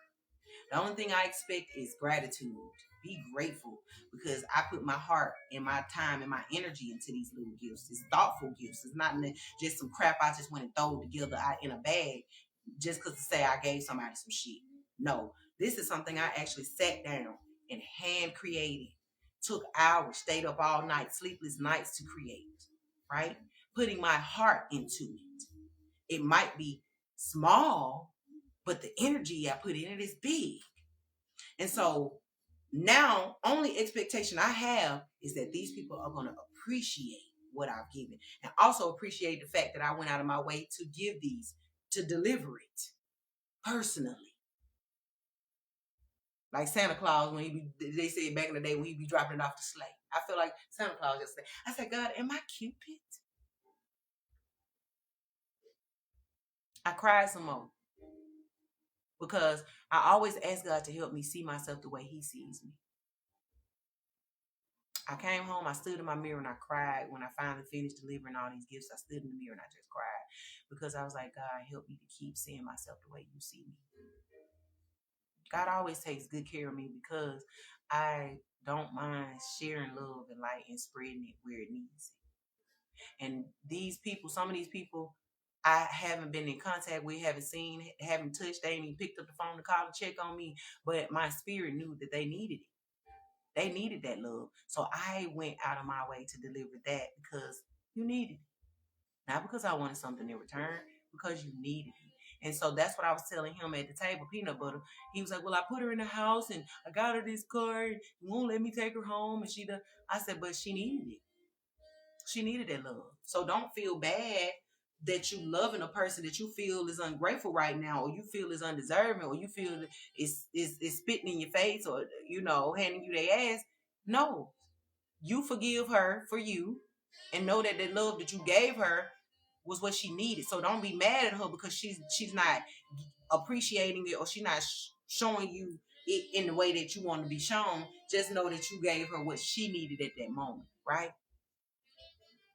But learn to love yourself enough to stand up and stop letting her walk all over you. Okay? Learn to love a person enough to let their ass go, especially when they keep breaking your heart. One time, okay, might be an accident. Second time might be a mistake. Third time, nigga, you doing that on purpose. And I'm not going to keep letting you break my fucking heart. You get what I'm saying? So that's why I was telling him, like, I know you probably don't want to hear nothing about another woman, but at the same time, you might have to consider it. You and baby mom might end up just being friends, but don't, let her go through what she going through. Let her, feel what she feeling. I said, because there's a reason why she's running. She unhappy about something. And that's why I came to her and I said, what's up? What's going on? She wasn't expecting that from me because me and this woman ain't never had that type of encounter. But she needed that conversation. And from woman to woman, face it, boo. Stop running from your man. You got 3 kids. You work with this man. Y'all got a house together. What you running from? And if you don't want him, and that's what I straight up told her, if y'all don't want each other, go ahead and tell each other that. But stop breaking each other's hearts. And I grabbed my purse and I walked on out the door. So stop running and get it right the first time. That's why I said self-love, self-care date, beauty, and self-care. Magical surprise. See, the magical surprise was God confirming to me that my intuition was in fact correct when I first saw Peanut Butter flirting with Jam. And I knew Jelly was his girlfriend. So when I saw all of that, I knew it was going to get messy later down the line, and it in fact did. But I didn't know that I was going to end up being the one in the middle to play the glue to get them back together. You feel what I'm saying? So God placed you in mysterious situations for a reason. So it's a reason why my friends couldn't show up. There was a reason why Gang Gang had to go do other things, because God needed that space for those people. You see what I'm saying? So don't be so quick to fill the gaps. Don't be so quick to fill the spaces. Just because that space is empty does not mean you got to quickly fill it with something, because you just never know what the universe got for you in advance. So I could have easily called somebody else and said, hey, come sit with me, come eat with me. I could have easily had a table full of people with me, but then I wouldn't have been able to minister to those people. You feel what I'm saying? So be okay with being what you think is alone, because by the time I walked in alone, But by the time I got ready to leave, I had a table full of Hispanics sitting around me. You feel what I'm saying? So you're never alone when you think you are. So stop running from it and get it right the first time. Face it head on. Heal that heartbreak. Okay? Release those ideas and that mess from the past. Okay, this person stood me up on this holiday. This person cheated on me on that holiday. This person tried to side piece me on that holiday. Let all of that old crap go so that you can release, you can free yourself and actually begin to enjoy real love-filled days, not just the Valentine's Day. Okay? So you won't be so disappointed on Valentine's Day because you mad because you think your lover forgot about you. You think that this person forgot that it was even Valentine's. They didn't get you no gift, or they didn't get you what you wanted, or they didn't love on you the way you wanted, or they didn't spend as much time. You wouldn't give a fuck about none of that if you were loving each other authentically and genuinely every day for free. Versus one funky ass day y'all done spent $1 million on your rent money. You done went in debt for a day that don't mean shit. Let's be honest. A lot of y'all is disappointed, mad at your man, mad at your woman, right damn now, because they didn't get you no little funky flowers, or they didn't sit down with you for 30 minutes on this day, or they didn't take no picture with you in matching PJ sets, or whatever. You are literally mad at a person who probably going out of their way to love you, their love language, through their love language, by providing. Because some people, love language is making sure you got everything you need, by making sure you got a roof over your head, make sure you got food on the table, got a car to drive. Some people love language is buying gifts. Some people's love language is touch. Some people love language is food. Some people's love language is dance and laughter. Some people's love language is quality time. Some people love language. Everybody got a different love language. It could be shopping. Everybody has a different love language. So you're mad at your partner because they're not loving on you. They didn't throw rose petals all over the floor. They didn't buy 1 million balloons like the folks on Instagram and TikTok you watching. They didn't give you the biggest bouquet in the store. They didn't give you all their money out the bank. They didn't go in debt for you on one day. So now you mad. I mean, pissy mad at the world, rolling your eyes, bitter, all because of one day that, let's be real, does not originate and was not established through love. So when you set that in your mind and unstructure it, is what I'm saying. Unstructure your mind into thinking that that one day is the most important day of the year of love. And realize that love should be shown and expressed and celebrated each and every day, especially on a random day, just because. That's when it truly matters. Stop putting all y'all eggs in these fake pagan baskets. Okay? Mother's Day, Father's Day. Well, Mother's Day, y'all get all the gifts and fathers get all the crap. First of all, let's stop waiting till Mother's Day and Father's Day to love on each other. How about let's learn to love on the fathers and the mothers on a regular day and appreciate you every day. I ain't got to go buy you a gift every day, but what I'm saying is it's simple. I can give you a massage. I can give you a foot massage. I can give you a hug. I can fix you something good to eat. We can go to the park and walk, whatever. Love is love. Love don't cost a damn thing. And too many of y'all got a price tag and conditions on your love. And your heart is broken because can't nobody meet that price tag. And can't nobody stand up to those conditions. Well, I'll love you if you do this. I'll love you if you do that. That's what conditions mean. I'm loving you if you do this for me. That's not true love. True love means I love you whether you can give me something or not. I ain't asked you for shit. I love you anyway. I love you even if I just met you. I don't even know you, but I love you. That's how love operates. Love is what love does. Love don't got no price tag on it. That's why this flower right here in my head, I just broke it. Ooh, I gotta eat my chocolate there. Mint. Look, mint. And it still mean the word to me. Somebody jealous of my little flower. I broke it off. Fix it. But this why this flower meant so much to me, because it came from genuine love. Them kids. Right? They came and they gave it to me from the goodness of their heart. They didn't ask for nothing in return. Hell, them kids that came over here and blessed me plenty of days and didn't ask me for nothing but some peppermint. And get what I do? I make sure I keep them a nice little bucket full, which they didn't ate half of. But I try to keep them a nice little bucket full, so whenever they show up, bother me, because they really ain't no bother. They really come to love on me. And they always show up on the day that I need that love the most. So I open the door and they say, Miss Seven, you got some peppermint? Can we get some peppermint? Can we get? Heck yeah, I'm gonna give you some peppermint. And peppermint ain't nothing but $1. And these kids want it, right? But it ain't about the peppermint. It's the love and the energy that I give them while I'm giving them the peppermint. I'm talking noise to them. I'm cracking jokes with them. I'm hugging them, plucking them upside the head. We just, what y'all say, politic. I love the politic with the kids, because the kids is the realest. Honestly, I'm going to be honest with you. The kids is the realest on the planet right now. The kids are the most authentic on the planet right now. The kids are the most smartest on the planet right now. So that's why I love politicking with them. You feel me? So at the end of the day, face it. Release whatever you feel like caused that sore on those holidays. So when that holiday come up, you feel like a Scrooge. You a Valentine's Day Grinch. Let's release the Grinchness of the Valentine's Day. Okay? All right? And make Valentine's Day, make Love Day every day.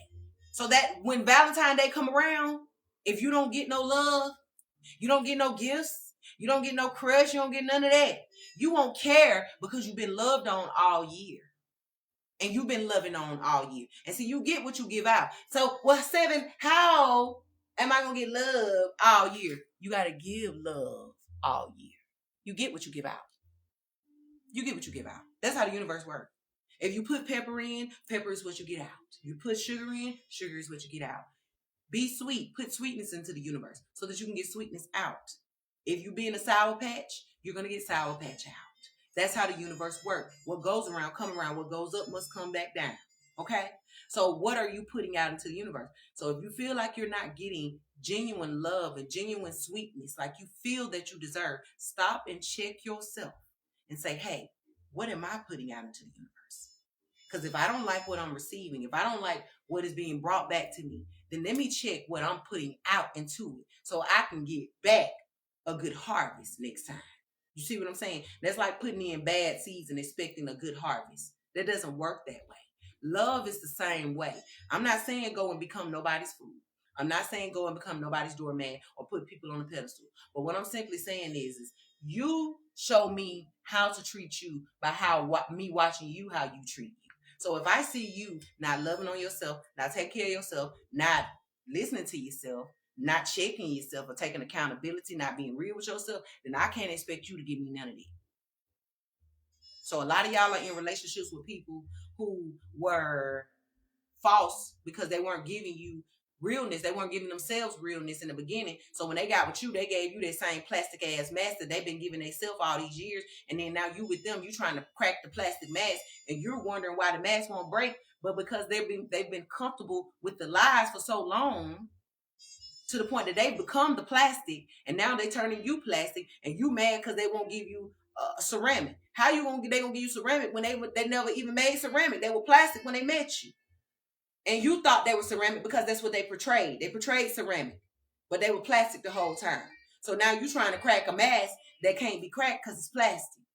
You feel me? But they gotta want to crack that mask so that they can become that real, authentic, you feel me, energy. Show you the real them, and you got to do the same thing. Stop wasting your time with people who don't even know who the fuck they are.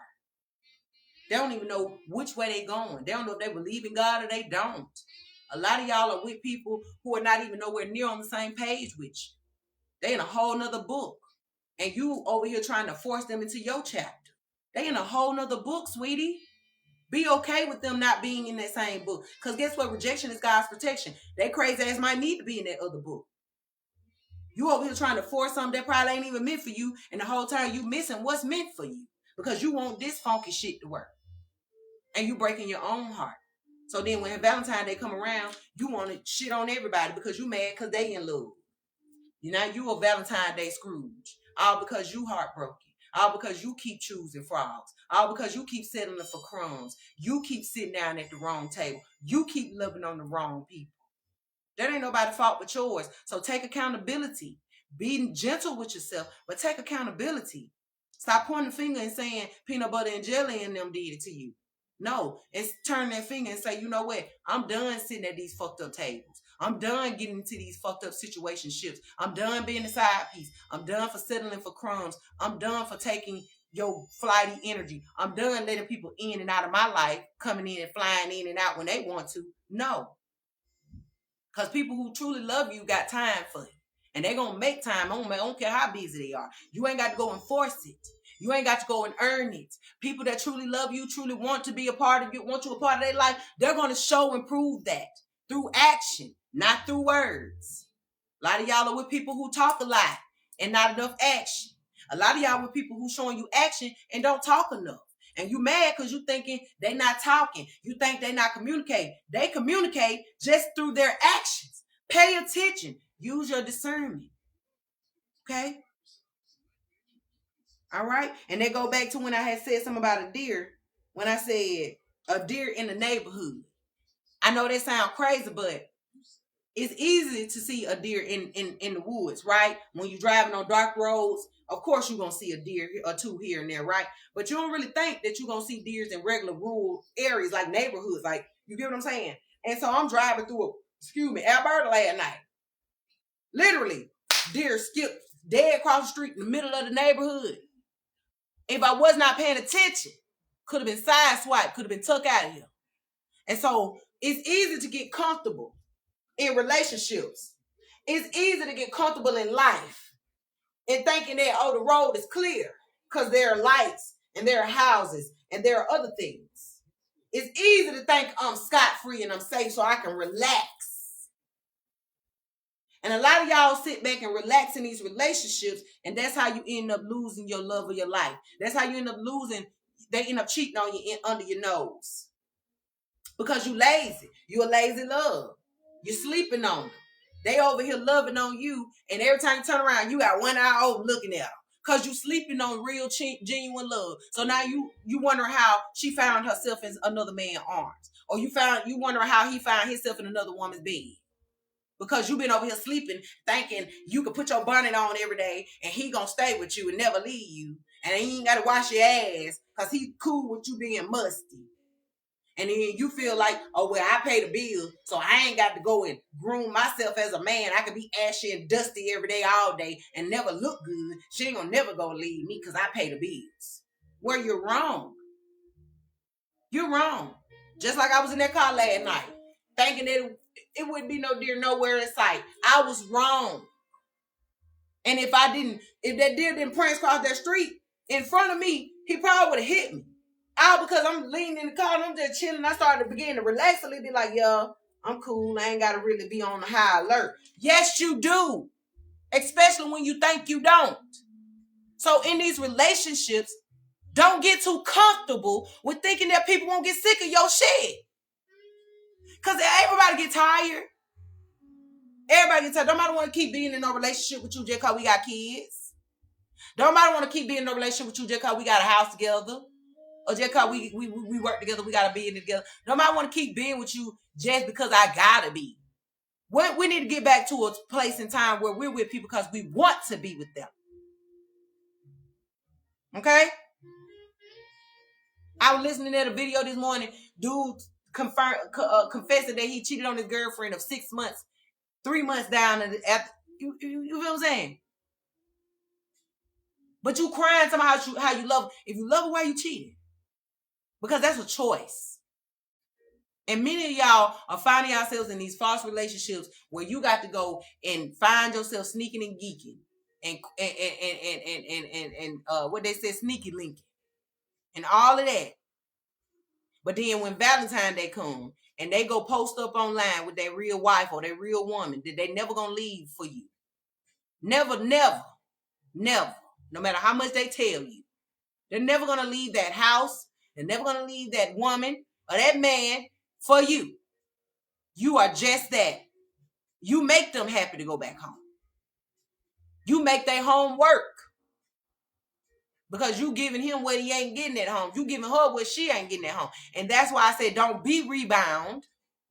Because I could have easily been rebound last night by peanut butter. He just rubbing on my thigh. Boy, get your damn hand on my thigh. And when I kept pushing his hands off my thigh, I did it 3 times. It's like something clicked. And he began to come to his senses. After we hadn't talked about it, we talked about God. You know, I brought him back to his senses. I had told him to stay focused. Okay? He said, stay focused. What that mean? I said, keep your head in the game. Keep doing good. He said, yeah, you're right. He got up from the table, y'all. He said, it's like he had woke up from a nightmare. He said, I'm so sorry. I'm so sorry. I'm sorry for disrespecting you. I didn't mean no harm. At this point, he shook it off and realized that he was kind of a little out of line by touching me. But had I not pushed his hand back, had I engaged in it, had I taken him home and fell into his drunk trap, had become his muse, I would have been just that, a rebound.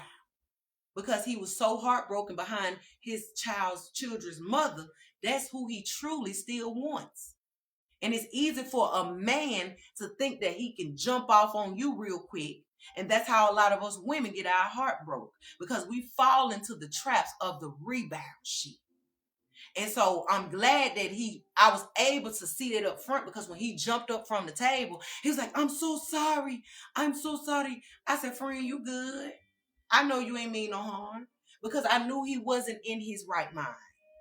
And see, a lot of women, y'all take that shit and to advantage. Some of y'all women use that temptation and y'all play with a man like that because you know he vulnerable, you know he weak, you know he heartbroken, you know he really missed this girl over here, and you, because he loving on you because you fine and you sexy, you take that to your advantage and you use that and you weaponize that.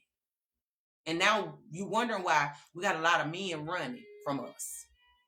We got a lot of men running from love because of temptations, because of Jezebel, or because of women who lack boundaries. We like to call them whores. No. My thing is stop this shit. Women, it's time to get back to setting boundaries. Stop letting men rebound you because he just jumped up out of a relationship and you find yourself in his bed the next 24 hours. No, he's not going to take you serious. No, he's not. Because when he wake up and he get them rocks off, he going to realize, damn it, I didn't want you. I really want her, or I really wanted him, and I'm in the bed with you. But the only reason I'm in bed with you because I was heartbroken. And because you didn't help me, you played on the heartbroken. You played on my vulnerability.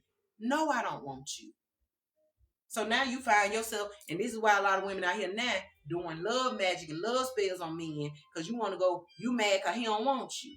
You thought you was the better woman. You thought you was the greener grass. No, baby, he want his old grass. He just used you for a moment. And this is where it go back to stop being a jump off, women. Stop being a man's jump off because he heartbroken right now. Put him in the position to go and face what is hurting him. So just like peanut butter came to me last night, and instead of me feeding into his, mannish, rubbing on me type of energy, I politely took him back to him. I was like, hey, you heartbroken. You can't touch me. Chill out.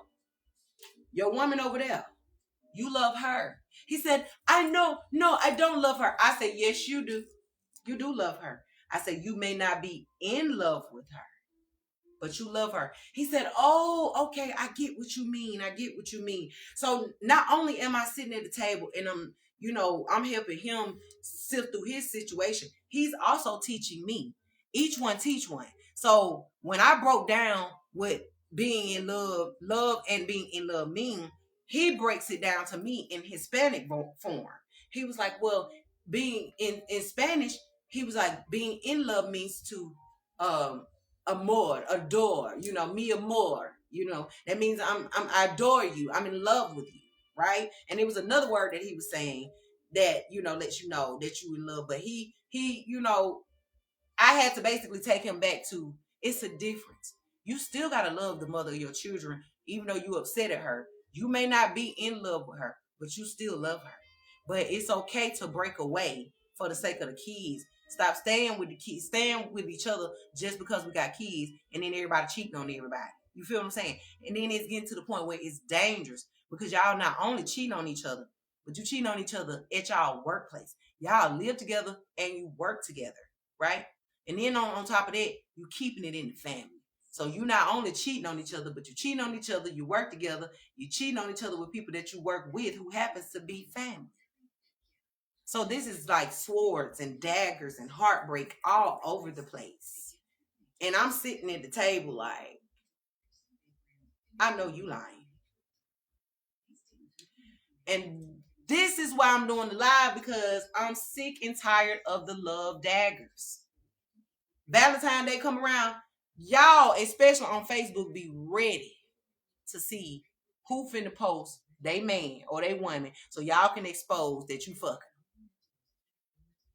I can't wait till she posts him. I can't wait. And then a lot of y'all on there posting, folks, knowing y'all ain't even happy. Knowing y'all ain't even in no real relationship for real. But you want the world to feel like y'all is. So you go on Facebook fake. And they side piece seeing it. Now the side piece mad. Now the side piece posting they pictures, the day they took. Now y'all into it. Everybody just mad on this funky ass Valentine.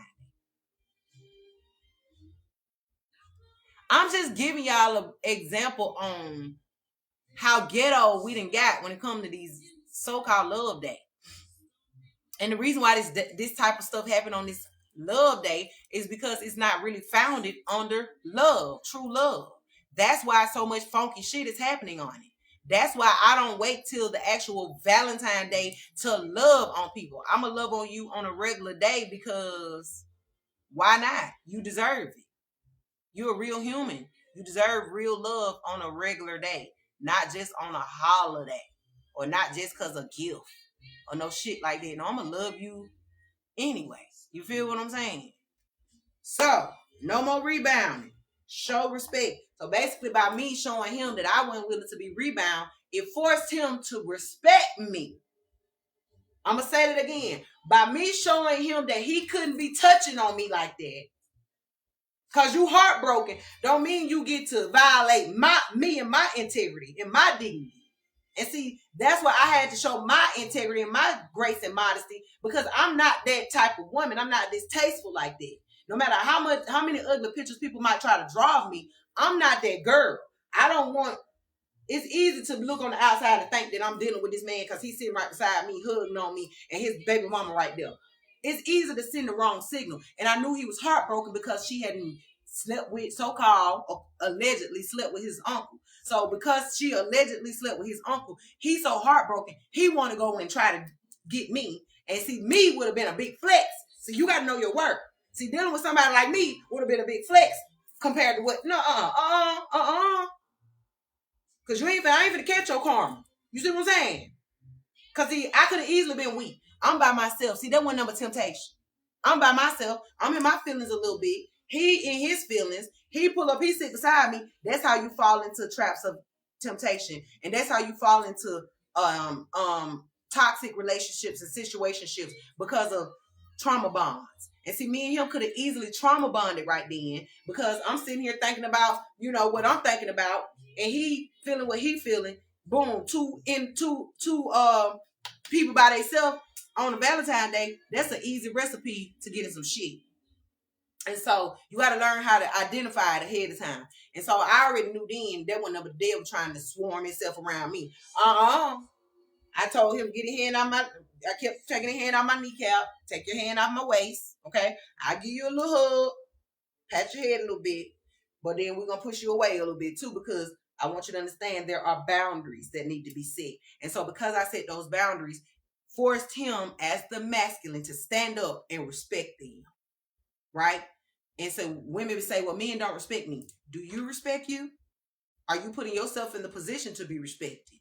Or are you settling for disrespect?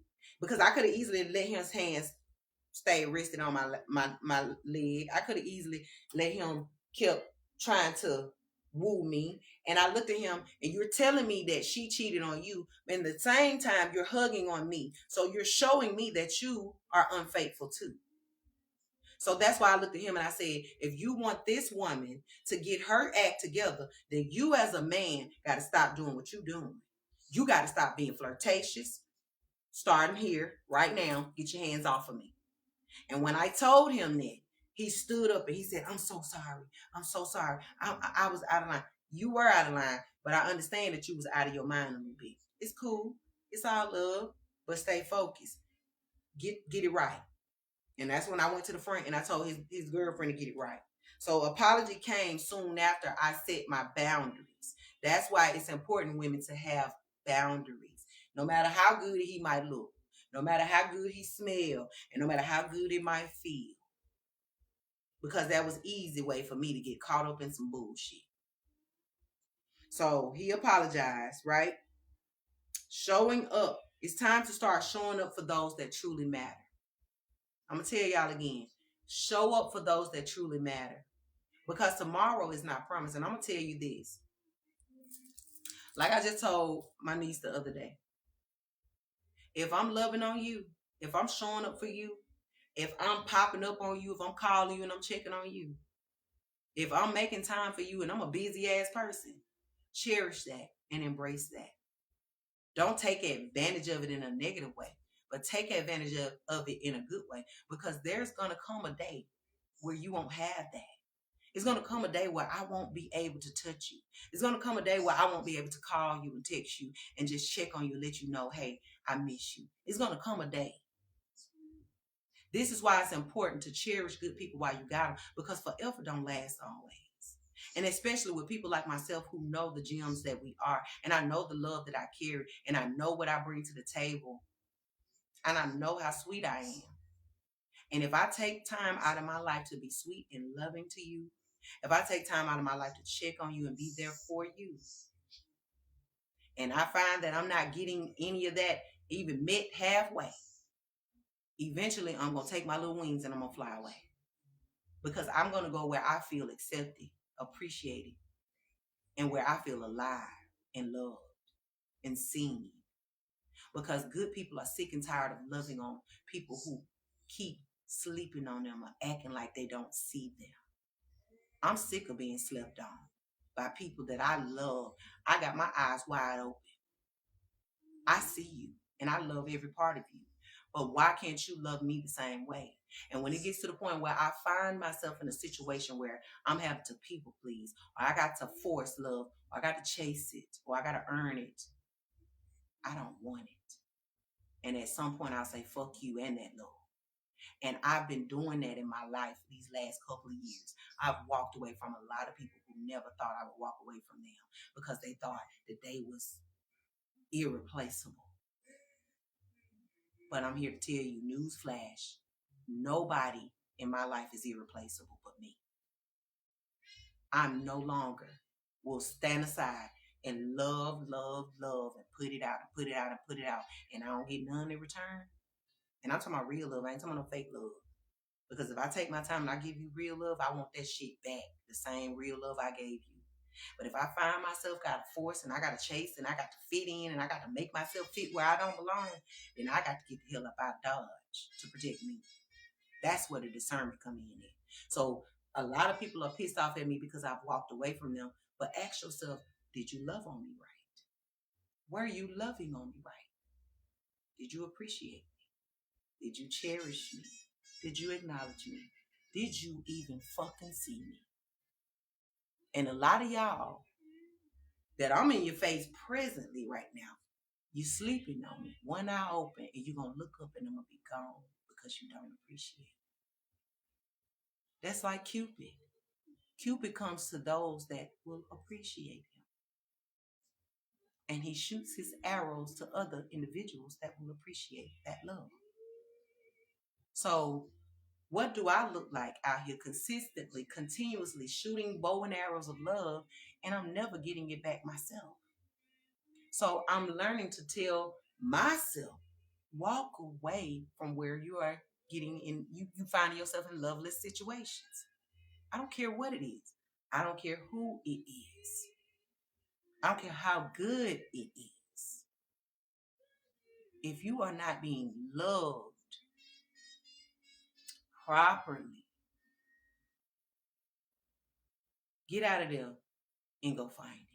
Oh my man, get out of there and go become it so that it can find you. Because really, it ain't about going out and finding it. It's about attracting it, right? So I don't have a problem walking away from shit that I know is a dead end situation now. I'm not saying just walk away from everything. I'm just simply saying that if you've been in situations where you've been trying to force love, you've been trying to make it, you keep feeling that something just ain't right and something just can't get right, we keep missing the mark, that must mean that we need to separate. And it's okay.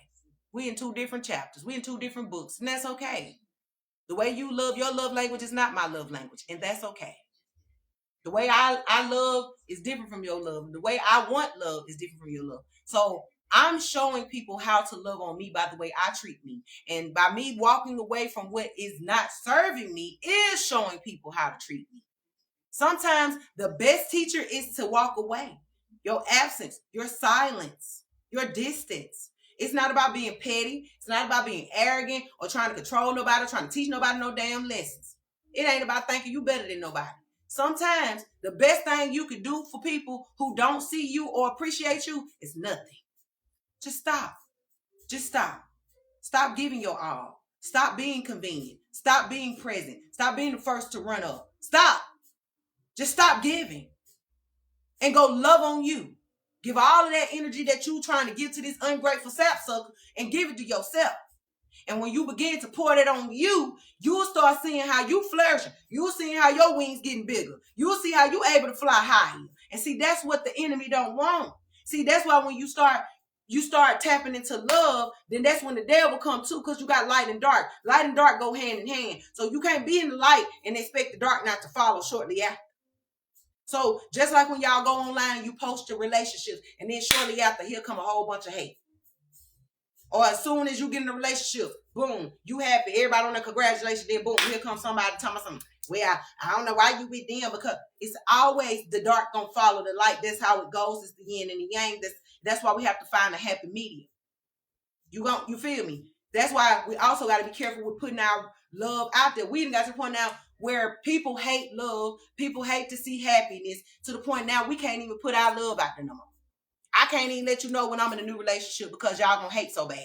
I can't even let you know that I'm happy because you're gonna try to shoot me down. I can't let you know that I just met a new person because you're gonna try to find a way to knock that. You feel what I'm saying? That's called crab in the bucket mentality. And too many of us have become crabs to the point where, you feel what I'm saying? We don't even need no bucket. Hell, at this point, it's become a sea. A sea of fucking crabs. Everybody just pulling each other, yanking each other back down. Nobody's ever able to experience true, genuine love because everybody's afraid of it, but everybody's wanting it, but everybody's running from it. Everybody judging everybody with it. We weaponizing it. And one thing this man said last night was, he said, "I'm not a victim. I don't want you to think I'm a victim." I said, "No, I know you're not a victim, but you hurt. You heartbroken. You ain't playing no victim, but sometimes men do play victim. They victimize themselves, knowing the whole time they've been cheating on you. And as soon as you go and talk to one guy, now his world is upside down. Men, if you cannot take what you dishing, don't dish it. If you cannot take being cheated on, don't cheat. If you don't want a commitment, don't sleep with her. Don't open her Pandora's box. Don't open her fucking heart if you know you're not going to take care of it. Yes, she got feelings. I don't care how much she tell you she don't. Yes, she do. Her vagina comes with it. She was born to care. And when she stopped caring is when the world went to shit. And this is where I'm trying to get us back to, out of the shit. Because the women need to start back caring. But how we start back caring is to stop settling for less. Start setting boundaries. Stop being the fucking rebound. Stop being a quick jump off. Put your heart back into your chest. Take it off your sleeve. Protect yourself. Use discernment. Know when a man is serious and when he's not. Know when he is consistent. If a person is consistent, then that means they're serious. If they're inconsistent, that means they're not. If you gotta force a person to love you, if you gotta be in his face every day, spitting all over him, telling him how he's not loving you right, then you need to exit stage left and go put yourself in a position to be loved correctly by the person that is meant to be for you. And stop trying to force peanut butter over here to be jam. Stop trying to force jam to be peanut butter and accept peanut butter for peanut butter. And accept jam for jam. And accept jelly for jelly. And we can get somewhere in life. But y'all too busy trying to flip-flop shit. You want to combine so much shit that we done forgot the originality of it. At the end of the day, love is love. And love is what love does. Don't tell me you fucking love me and your actions is showing me everything but that. You showing me you acting funny, but you telling me you love me? Then guess what, bitch? Fuck you too. Don't come in my face and tell me you want happiness and you want a relationship, but you over here showing me a single man. Fuck you. You see what I'm saying? Don't go over here telling this man that you want to marry him and you over here you a prostitute. Fuck you. You are breaking the world's heart every time you go and pretend that you want something you know you're not truly ready for. A lot of y'all are asking for love and you ain't ready for it. You don't even know what it is. That's why I said, what is love to you? Type in the chat your definition of love. Everybody got a different meaning of it. And don't be afraid of being judged for your definition. Because again, there is no right or wrong definition of love. It's just that some might have more experience in love than others. And some might have less than others. But that does not mean your version of love is better than mine. You get what I'm saying? No. So what I'm asking of you is not to get in here and be judged, or not for you to judge, but for to open your eyes as to why everybody act the way they act. Learn everybody's personality. You might be getting mad at peanut butter because peanut butter showing you love in his love language. His love language could be buying clothes and shoes. Peanut butter mad at you because you not over here, you ain't hugging on him all day. That's his love language. He want affection, but your love language is cooking. You cooking him 20 million meals a day, and he thinking you're not showing him no love, but you are showing him love. You're showing him love in your form. See, we got to learn our lovers' love languages. And if you're not in a relationship, what is your love language? My love language, I love quality time. I love to laugh. You got to make me laugh. If you can't make me laugh, we're going to have a boring connection. And I don't want that. I don't do boring. My love language is fun. It doesn't have to cost a lot of money. We can go to the Dollar Tree and buy some shit and have fun with it. We can make something with crayons and paper. Okay? As long as we're doing it together. Right? My love language is affection. Right? I'm not the most affectionate person when it comes to giving it, but I want it. So my lover, my life partner, whoever God has for me, coming for me, has to be affectionate for me. That's my love language. I want somebody who's not afraid to touch me in public or in private. My love language is communication, healthy, honest communication. Not us arguing with each other and biting each other's head off. No. My love language is attention. Give me some attention. Let me know you see me. My love language is we working together. Not you doing more than me and I'm doing more than you. It's so many different forms of love language. My love language might be clipping your toenails. Because I just want you to feel good when you put on your work shoes, babe. Some people love language is busting bumps. That's the most disgusting love language. I'm going to tell y'all women, stop that shit. Men don't like that. Men do not like that. Men do not like that. Stop busting them damn bumps in that man's face and wash his damn face cloth, because it's the only reason why his face is for one, he probably washing his face with the booty towel. He probably then washed his booty, then he turned around and washed his face, and now his face breaking out. Now you sitting up there picking all the puss and shit, and you think it's cute. Don't nobody want to see that. And he don't want to feel that. Stop doing that. That's not a love language. That's disgusting. I'm sorry. Somebody needs to hear that. And if I bust you in the chest with it, I'm sorry. But I can't stand it. And the men can't stand it either. They scared to tell you. And they tell some of you, but you don't listen because you think it's cute. But if your partner is clearly telling you that they don't like something, take heed. If your partner's telling you that you are making them feel away, that, hey, I don't like how this played out. This made me feel some kind of way. This hurt my feelings. Whatever. Don't disregard your lover. Take heed if you want your relationship and your connection to last. That don't mean you go and change everything about you, because you got to be careful with that too. Because sometimes people be with you and they be trying to change everything about you, and that clearly shows you that they don't like you. If you with me and you trying to change everything about me, that means you never liked me from the jump. Now, I understand that we all have to make some type of alterations and some tweaks sometimes to adjust with you being in a new relationship. But when it gets to the point where you're trying to change my entire well-being or who I am, then I might need to consider being with somebody who wants me for me, right? But it's okay for your partner to say, hey, well, I don't like when you leave those dishes in the sink for 3-4 days. It makes me sick. I can't stand it. Then if you can, work towards not doing it. If your partner is saying, I don't like when you leave your clothes all over the house. If you can, try to work towards making you feel what I'm saying? It's called compromise. Why are we in relationships if we're not willing to compromise? Okay? Compromise to make your relationship flow smoothly. It's not about control. You can't make nobody do nothing. You can ask them, but you can't make them do shit. And if it gets to the point where that's just like one of the last relationships I was in, the guy I was with was a heavy cigarette smoker.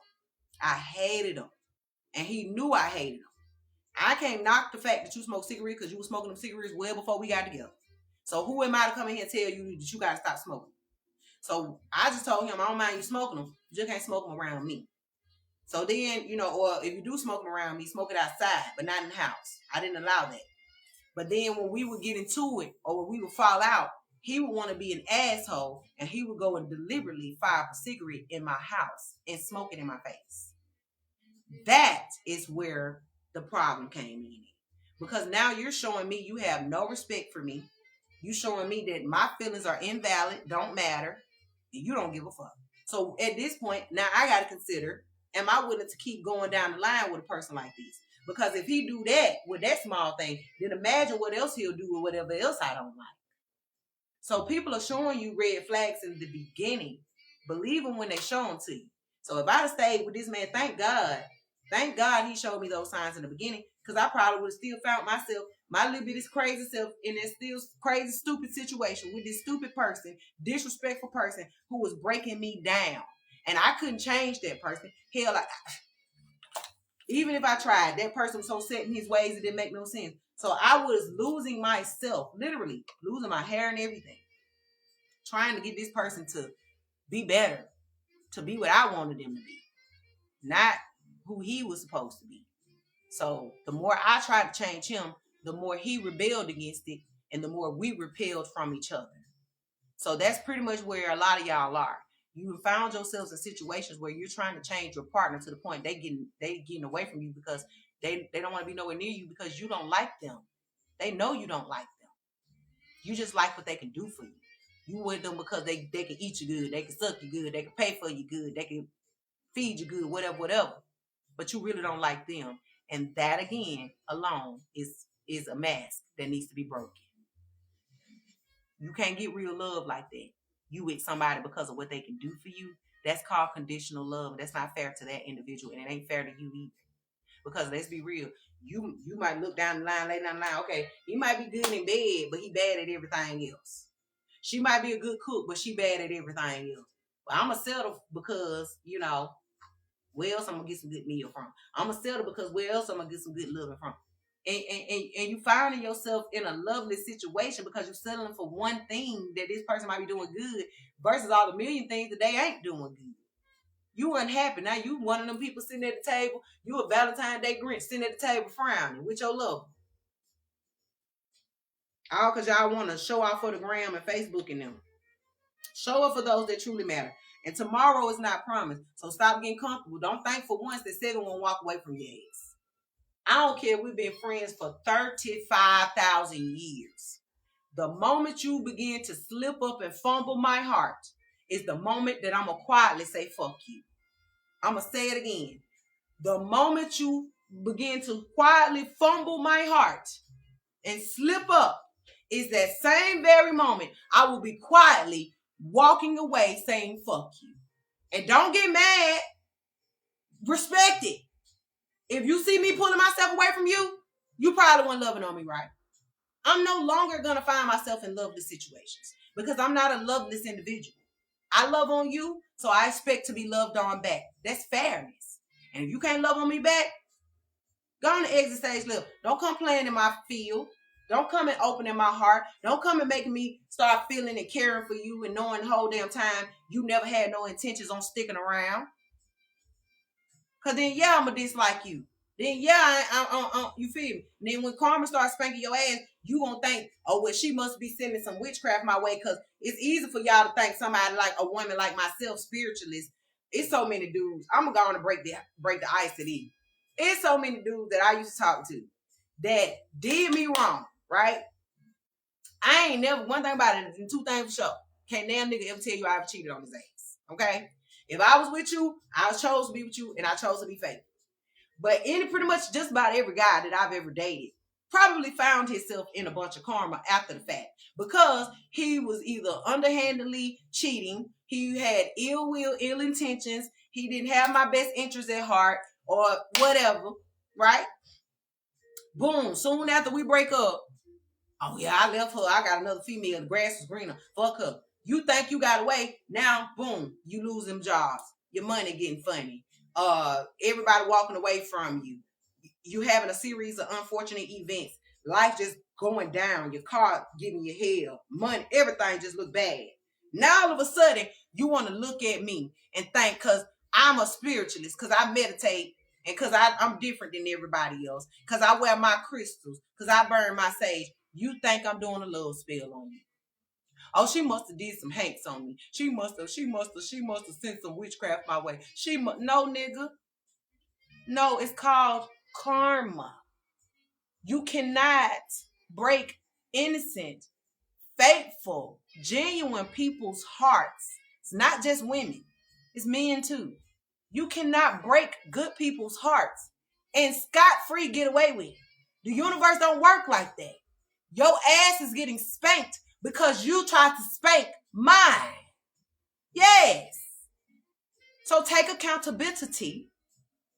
Put on your big man boxer. Take off your little tighty whities that's been squeezing your little nutsack. Okay? Take accountability and admit that you were a shitty guy. You weren't no good. You cheated. You lied. You manipulated. You used and you abused. And you found yourself in that hole that you tried to dig for me. So stop lying and telling people that we doing spells on you. Because baby boy, you is not worth me cutting nobody chicken foot off for. I don't even know if that's what they do, but I'm just simply saying. I'm not one of them. I'm the type of girl, when you break my heart, I'm gonna go pray. I'm going to my father for you. I'm going to my father on your ass. I'm like, Daddy, he broke my heart.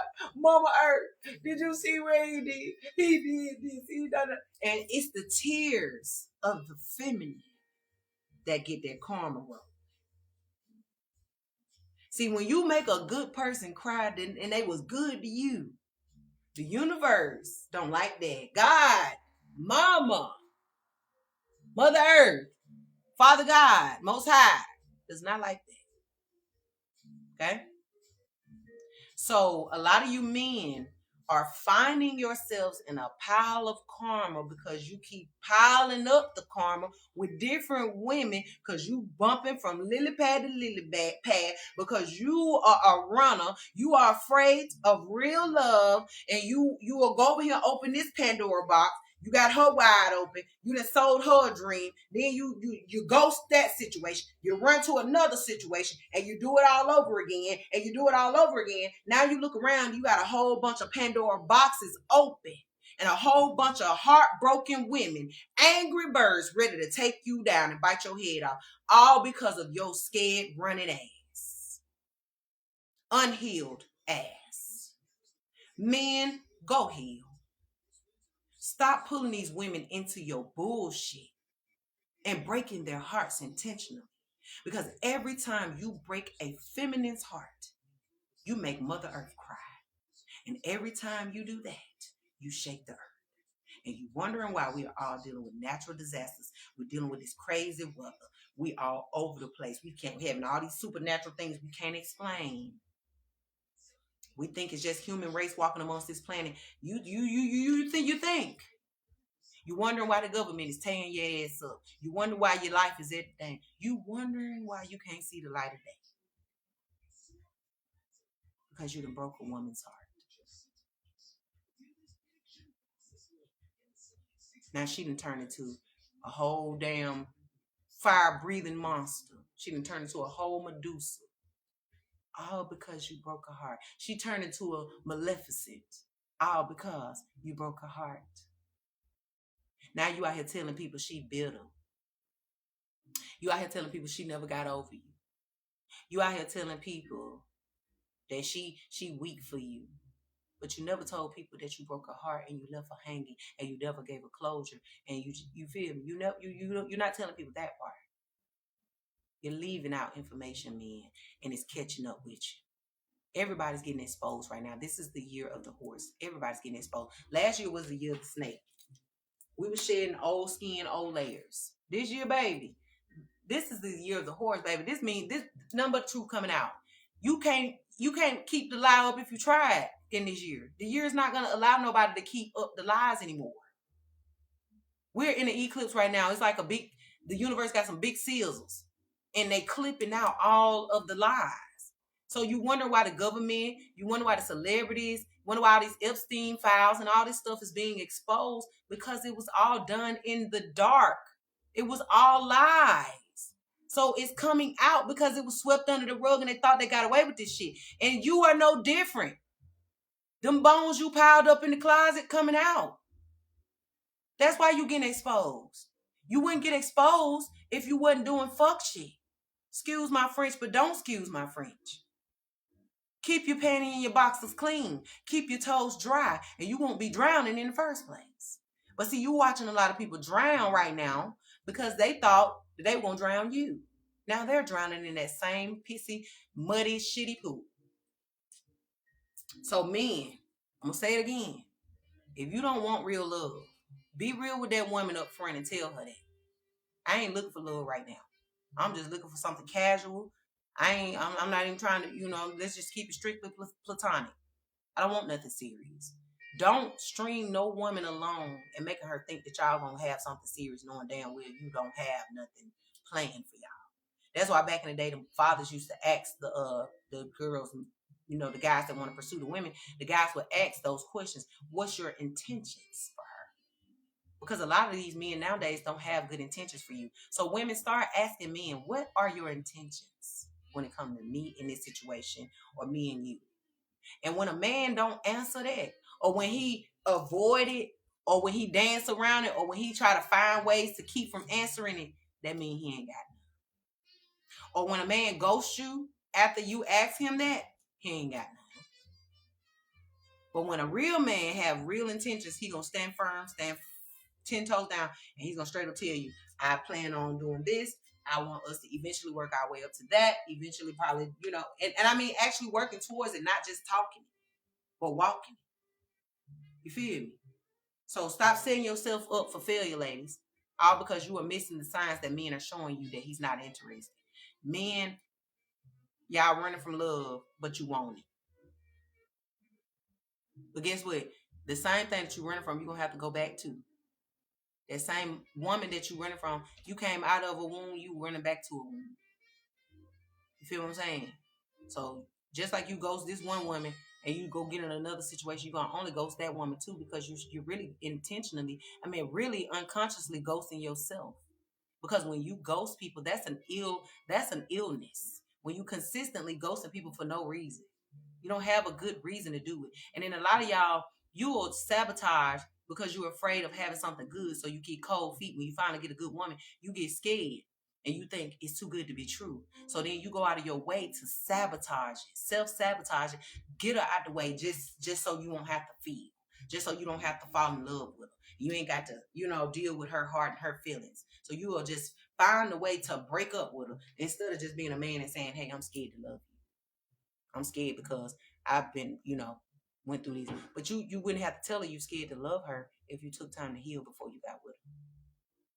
See, a lot of y'all jumping dead out of relationship to a whole nother relationship. You're not giving yourself time to heal. So you finding yourself, and then you wonder why every woman want to commit to you. And you finding yourself running from commitment. Damn, every woman I get with want to marry me. And I'm scared of them. That's why every woman you getting with want to marry you, because you're running from marriage. You're running from commitment. So face it. Tell these women up front, hey, I'm not, and some of y'all on the low DL, and you with women because you want to make it look like something is not, and you got these women thinking that you with them, and the whole time you with her because you want to hide the fact that you really into something else, but you got her as a trophy to prove to the world something else, and you secretly doing something else. That ain't good either. You get what I'm saying? That's a mask. Be real with yourself. If you want a hot dog, if a hot dog is what you want, go get the hot dog. And be proud of it and be open about it. If sauerkraut is what you want, then go get the sauerkraut. But don't be, I'm sorry, the hot dog bun. I'm thinking about sausage party. At the end of the day, I'm hungry. Stay focused. At the end of the day, is be real about what you want so you can get what you want. Okay? Embrace that size that you at right now. So you can attract somebody who embrace your size and embrace whether you get smaller or you bigger. They still love you. Embrace that bald spot, that receiving hairline. Okay? So that you can get somebody who appreciate that bald spot and that hairline. Because there's somebody out there who do.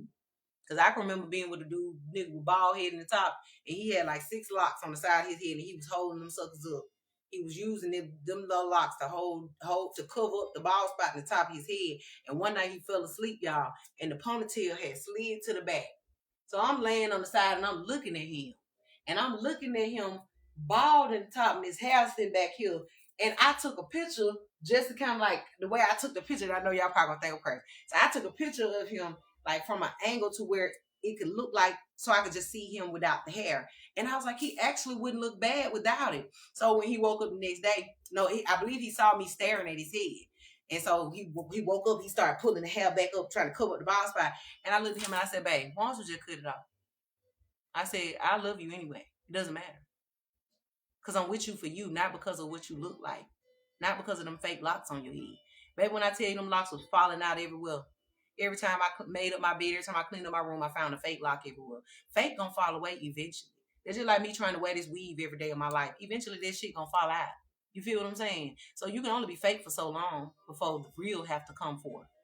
So why not just be real in the first place so nobody won't have to see your face getting shattered? Because that's what's happening. The universe is shattering faces. Mask. So mask off.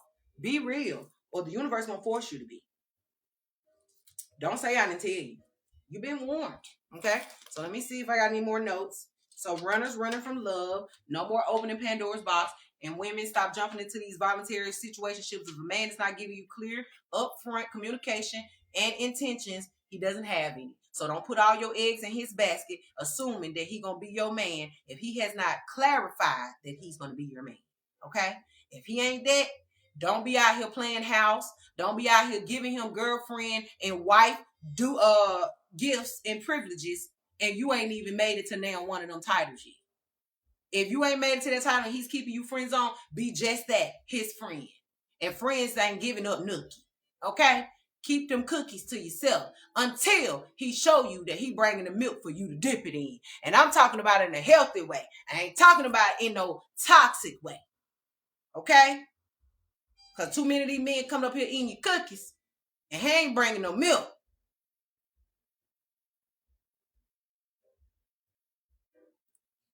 Anyway, we done with false love, flighty love. Don't nobody want no in and out love. It's either you in or you out. And if you in, if you had 1 foot in and 1 foot out, you might as well take both of your big crooked ass feet and get up out my door. Because one thing I ain't finna do is let nobody keep one big toe in my door no more, blocking my flow. Hell no. You can get out. If you gonna get in or get out. You know how the old folk you say back in the day when we were kids and we was running in and out the door. If you gonna get in or you gonna stay out, what you gonna do? But you ain't finna do both. I can't tell you to stay out. I mean, I can't stop you from running in and out, but I can stop you from coming in.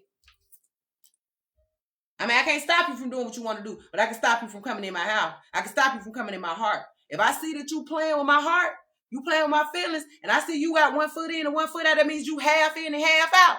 You got to go. If you got to choose between me and somebody else, I'm going to help you. Choose them. If the decision is hard, let me help and make it easy for you. Choose them. If you got to question it, choose them. I'm good, boo. And this is why self-love is important, because you need to be okay with or without people. Because sometimes people don't know what they want, and you can't be caught up in the middle of that shit. Because then it'll have you around here lost and confused and heartbroken and ready to say fuck love. No, dog. Get away from those people who's making you say fuck love. Because there's people out here who really want your love, who really need your love, who really got that same kind of love to share with you. But you too busy trying to keep little crusty dust in them over here to the point you can't even see the milk and the honey. So no more lazy love. Get away from those people who are always sleeping on you. Every time y'all supposed to be spending time together, they sleep. Oh, I fell asleep. Every time you both been talking to them when you got out work, I fell asleep. Every time we both been went out to eat, oh, outside, I fell asleep. Well, get what? I'm gonna leave your one-eye ass open sleep over there, you buzzard. And I'm going to let you sleep till you sleep your little life away. By the time you wake up, I'm going to be far gone away from you. Get away from people who's sleeping on you. They wake their ass up and they wake their ass up. Because, see, human beings are wired to only see what we got when it's gone. Right? Walk away. You ain't got to tell them. You ain't got to do no big announcement. You ain't got to go do it on social media. Gracefully, quietly, walk away. Disappear. Block them. Remove yourself. All access and watch their ass scramble. Watch them lose their mind. Why you? Well, because you didn't appreciate me. And so I wasn't going to keep standing there being hurt. My heart too soft. Choosing yourself makes people respect you. That is drawing boundaries. Walking away is a boundary. You letting people know how to treat you. Okay, well, don't mistreat her. Don't not show her no love and attention and affection, because then if you do that, then she gonna walk away. You're showing people what not to do with you. So, men cry too. Motherly love. A lot of times these men are going through hardship. They're going through all these heartbreaks, right? And they really need a mother's love. And women, a lot of times a man come to you, if he come to you and you're his best friend, and he come to you, confiding to you about his ex-girlfriend, that don't mean you go and jump in the bed with him and try to become his new girlfriend. No, you just help console him, give him some good advice, tell him to respect you, and help him, stay focused and get back in his big man shoes and send him on by his way. That's what a real empress does. She does not fall into that rebound trap just because he's vulnerable and he going through it. So you feel like, oh, let me love on him. Let me give him some loving. And then when he get all that good loving from you, guess what he do? He wake up back to his senses and he leave your ass. So stop that, okay? Learn the different love languages. No more selfish love, okay? Now, if you're going to be selfish in a healthy way. But we're not going to be selfish in a negative way, okay? That toxic love. Stop getting in situations, men. Let me tell y'all something. We're going to hit this right here. Men, the way the universe is out, the way the world has been set up, right? Especially, I'm going to use the government. I'm going to use living on government assistance, for example, right? Living in government apartments. Living on food stamps, right? It was all designed to break up the black homes, right? It was designed to keep the mothers and the fathers from being together so that they couldn't continue to mate, right? So, it was easy to break the homes up, okay? Of course, the masculine is naturally the breadwinner, because he's the muscle. That's what he does. The feminine is naturally the homemaker. It is her duty to make the home a home. That's where the gender roles came in it back in the day. It wasn't that the woman was less than or the man was more than. It was never that. It was the fact that we both know our roles. A man ain't really good at being a homemaker. Let's be honest. He's not. He might can decorate and make it look, he might can provide the money for it. But the woman is the woman that adds the touch and the feminine essence to it, and the love and the warmth and all of that in it. So the woman brings the softness to it. The man brings the muscle to it. That's where the feminine and the masculine come in. But over time, when they broke up the homes, the house became feminine and feminine. And the streets became masculine and masculine. So then now you got the men out in the streets, the breadwinner. They're making all the money, right? They got all this money, but they ain't got no kids to take care of because guess what? They've been ripped from their children. Either the government done did it or the mothers don't want them around the kids. So now they walking around, they got a pocket full of money in their pocket. They ain't got nothing to spend it on. He just got a bunch of money. You got the woman over here who's now trying to become the man. She's trying to work extra hard to fill in the gap for the masculine missing. So now she done became the masculine over here, and she's trying to take care of the home, right? She has a place to stay. The man got a pocket full of money. He ain't got nowhere to stay. The woman over here struggling, trying to take care of the kids and the house, got a place to stay, but she broke because she got to pay for the lights, the gas, the bills, the water, the car, and everything by herself, plus taking care of the children, right? So now you got the woman with no money, but a place to stay. You got the man with all the money, can't get a place to stay because 9 out of 10, he probably got felonies. He probably got charges. He probably can't get nowhere to stay. He probably been to prison. He probably got something on his background that is preventing him from getting somewhere to stay. But you got somewhere to stay. But he can't come and stay with you because if he comes stay with you, then the government gonna put a block on it because now he got to pay all the bills up in here. So now he go broke trying to help you pay the bills. Either way, everybody going through it, right? Okay. So now we dealing in a time now where you got the men. They didn't became comfortable with tricking. They got all this money. So now he got to buy his way in the door. He got to buy his way up. He got to buy his way through somebody's bed. So now he's paying to lay. He paying to eat. He paying to sleep, sex. So he paying to do everything, right? So then you know when you finally get a real woman in your life, he's so used to paying to get what he want that when you get a real woman who don't need nothing from him, he think he can use his material possessions to control her. And when he finds out the hard way that his money don't mean shit to her, now he go to feeling like less than a man because he's used his money and his material possessions to get what he wants, not being authentic. He been getting away with being a gold, basically attracting gold diggers. So then the feminine finally gets with a man who really don't really need much from you, but she could use a little help financially. Anybody could use financial help. But she don't want to get with no man that she don't mind letting her come live. I don't mind you coming to stay with me. We can stay together. I want my man to have somewhere to stay. But I ain't gonna let you come in here and string me along with your gifts. A lot of y'all men are using your finances to control women. And you wondering why women out here saying fuck you. You wonder why women don't even want to date you no more. You wonder why. And you wonder why you keep attracting gold diggers. You're going to keep attracting gold diggers because you feel like you can love with conditions. I'm going to give you this if you give me this in return. You only going to get what you give out. So that's why you keep attracting these slimy, grimy, stanky, catfish, shrimp basket smelling females. That all they want is your money and what you got. Because you a gold digger. You a homosexual. You just sleep with a woman. Oh, I'm going to give you this good thing because I need somewhere to stay. That's called a homosexual. I'll lay with anything just to have somewhere to stay. And a lot of y'all men ain't got nothing else to give but your Petey Whacker. And it wore out.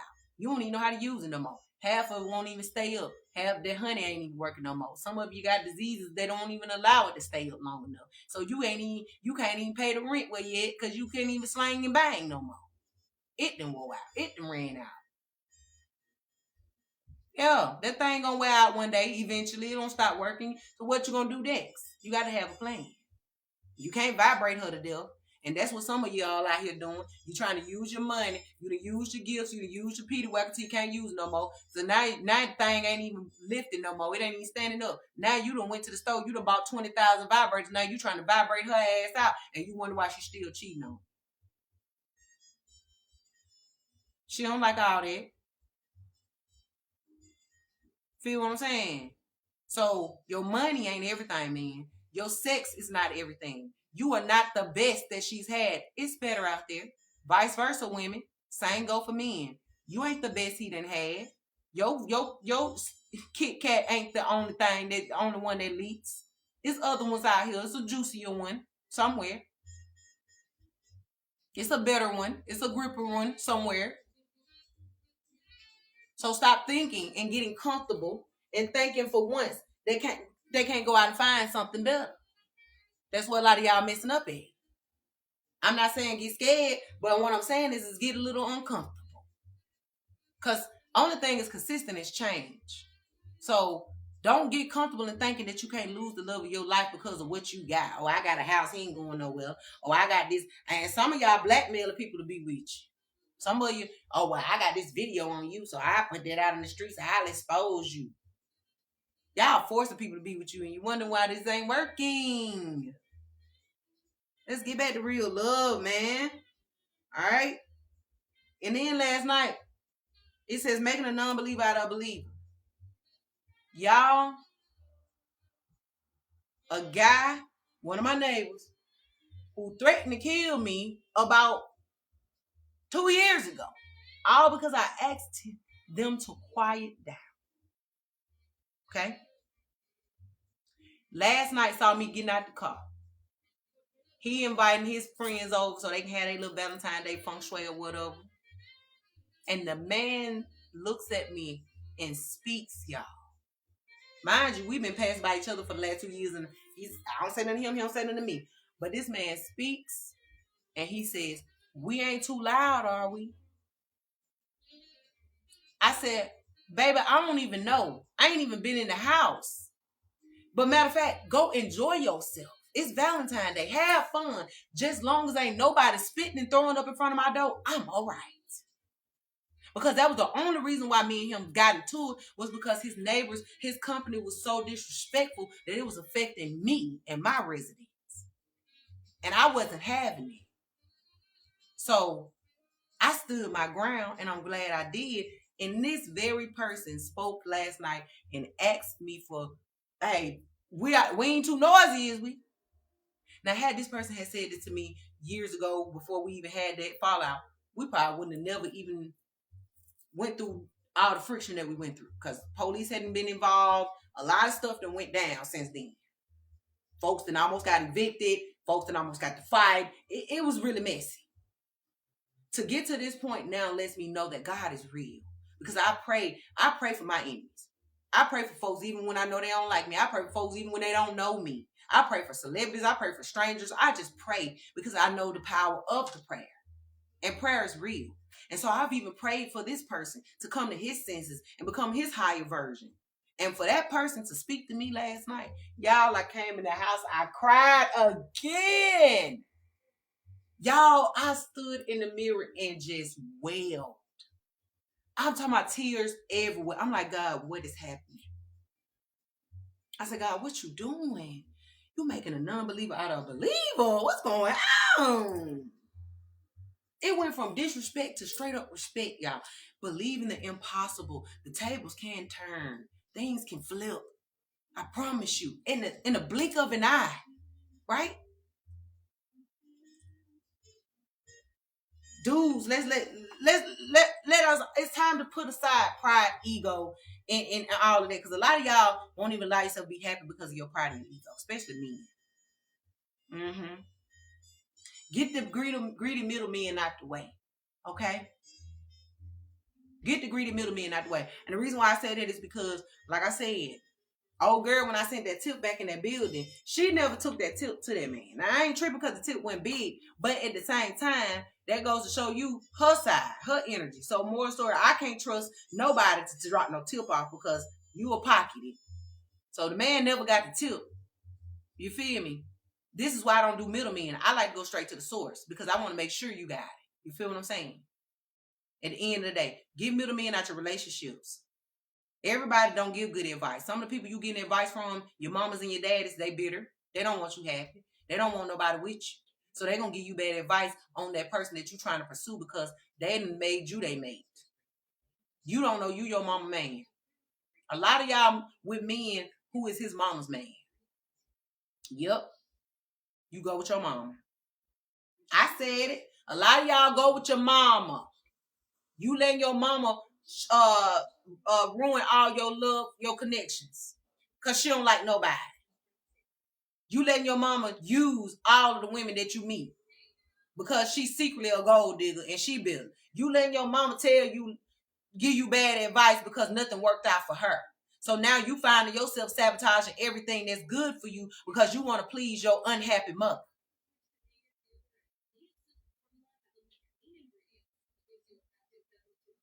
Fathers. You feel me? Come on now. Come on now.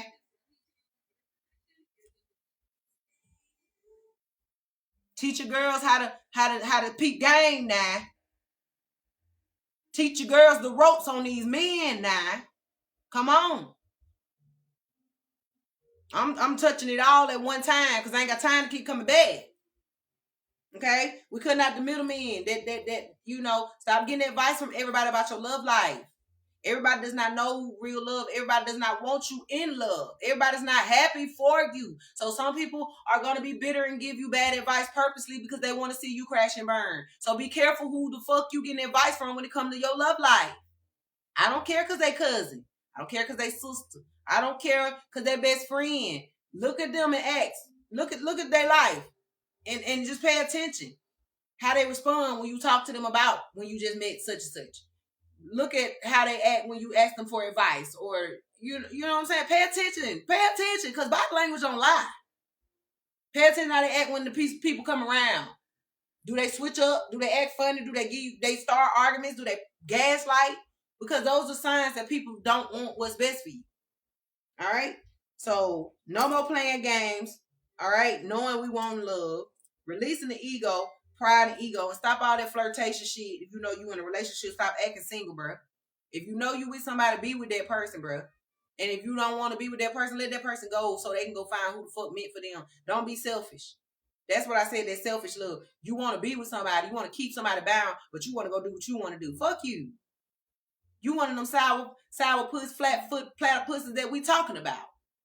You feel what I'm saying? You the reason why love is messed up now. Going on somewhere with all that. If you don't want me, go on. Don't come in here playing with me if you don't want me. Fuck on somewhere. And I ain't gonna sit here and let you play with me either. And don't get mad at me because I won't let you sit here and play with me either. Respect it. Because you shouldn't be up in here playing. Find you something safe to do before you find yourself lifting your eyes up in hell playing with me. And then you gonna think I done put something on you. Now I ain't putting nothing on you. It's called karma. It's karma and dharma. Dharma is the good part of karma. So guess what? Either you going to receive karma or you going to receive dharma when you leave me. And it's all about what you did. So if you receiving karma, then that must mean you didn't treat me right. That ain't got nothing to do with me. That's between you and God. Vice versa.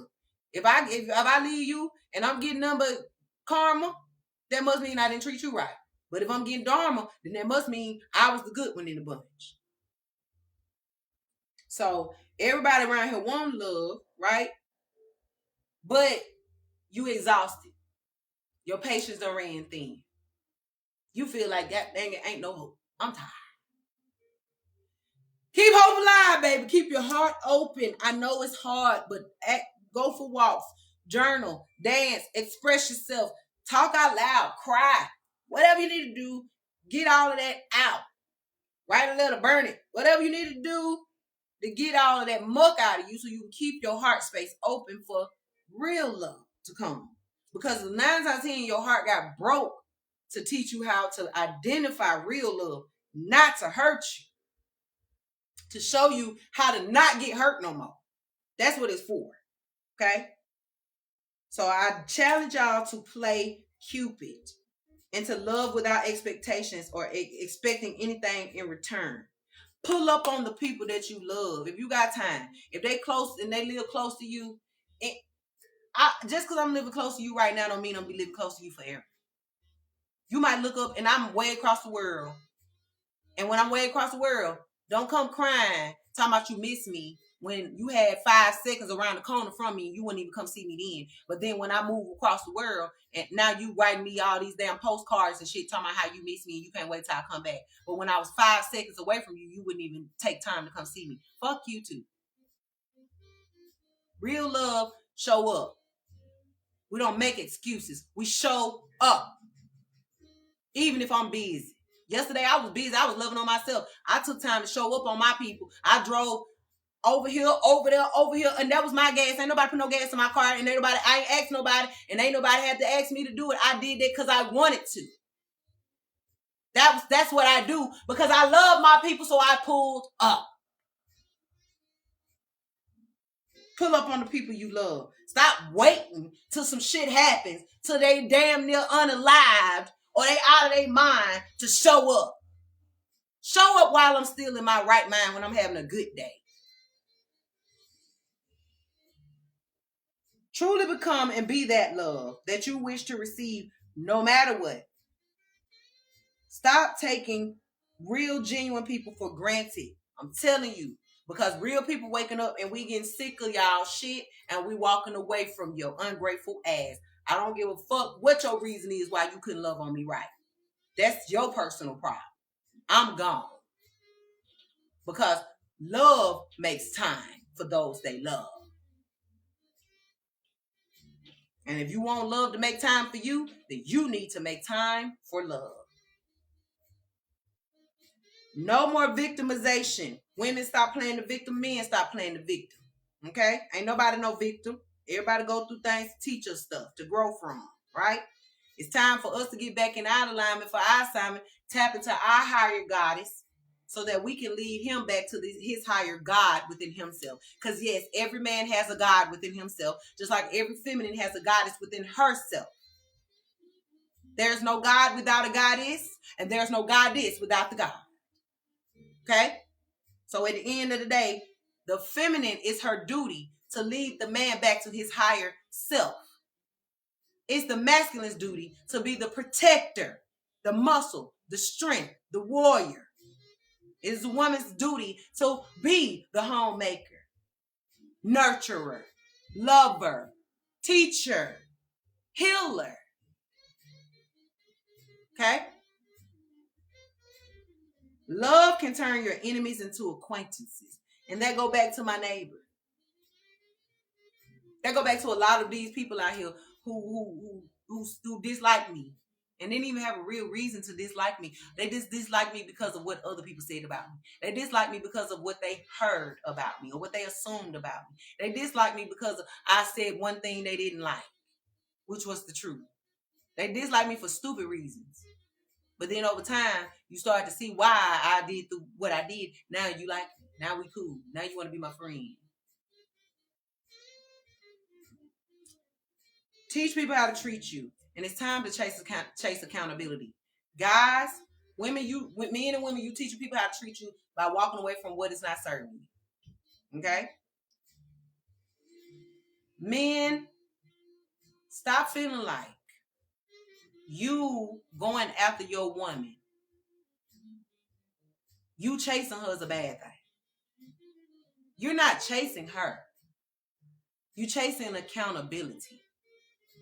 So if you know you made a mistake or you messed up or you did something that could be forgivable or whatever, it might not be that bad. And you want her to forgive you, but she ain't saying nothing to you. She ignoring you. She ain't talking to you in a week. But you miss her. But you don't want to go and put your pride and your ego down because you don't want to look like you a punk or a simp and you chasing her.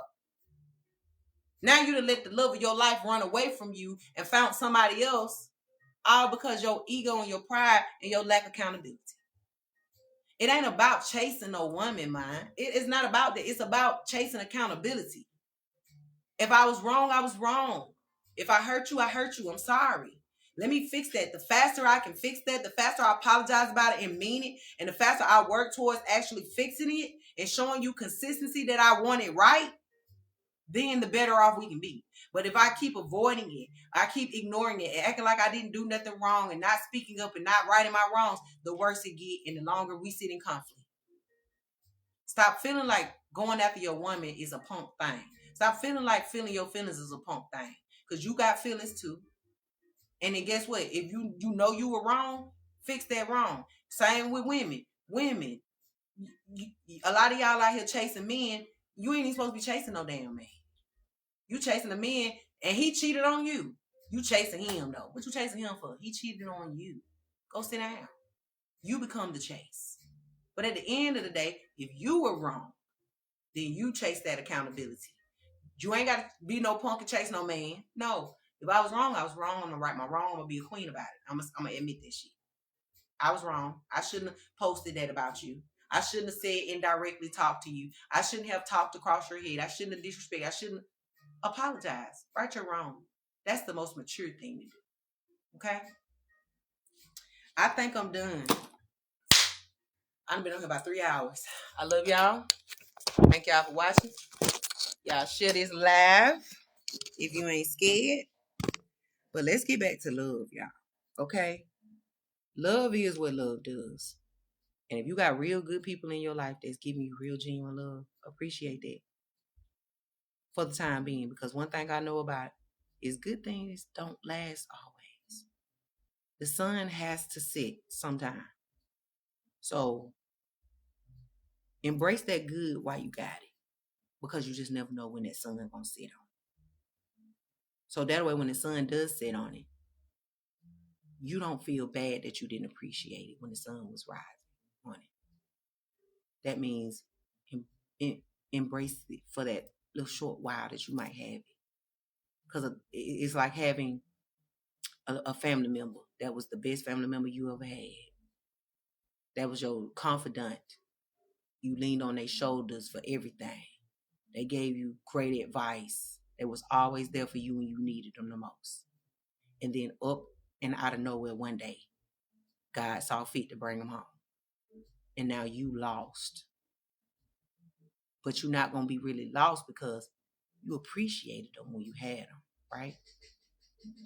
Versus not, and you sit back and you get comfortable and you think that you're going to always have this person. You're going to always have that crutch. And when that crutch finally gets yanked away from you, you start stumbling and you lose control because you did not do right by it. Don't be one of those people who think that good gonna always be there. He or she will always be there because nothing lasts always nowadays. So be grateful, even if it's only for 5 seconds, 5 minutes, 5 weeks, 5 months, 5 days. I don't care. Be grateful and be glad in it. Okay? Don't take good people for granted because you're going to look up and they be gone. And when they gone, you find yourself in a pool of tears that'll never dry up. And ain't nobody, no tears going to bring them back. Only good spirit bring it back. That's why I do good by people all the time. So whenever God do see fit to take them away, I'm in a good space because I did right by those people. And people ain't got to go and die to leave you. Because God will come and say, hey, you know what? Come on, my child. They don't appreciate you. Let me take you up out of here and put you somewhere where you appreciated it. And then when God do that, now you sit back looking crazy because God done put me with somebody who appreciate me. Don't get mad because you didn't appreciate me. If you don't use it, you'll lose it. So learn how to use this good energy while you can. Because it ain't going to last forever. And especially when it comes to me, I'm walking away from ninjas left and right. As soon as I see you don't appreciate me, I'm gone. I ain't giving nobody no chance no more to hurt my little heart. I'm sorry, but I'm not. I love me, and I love me strong. I love you too, but I love me more. So let's get back to love. Y'all stay focused, stay beautiful, stay strong. But most of all, stay you. Fuck all that fake shit. Okay? Love y'all. Peace and love.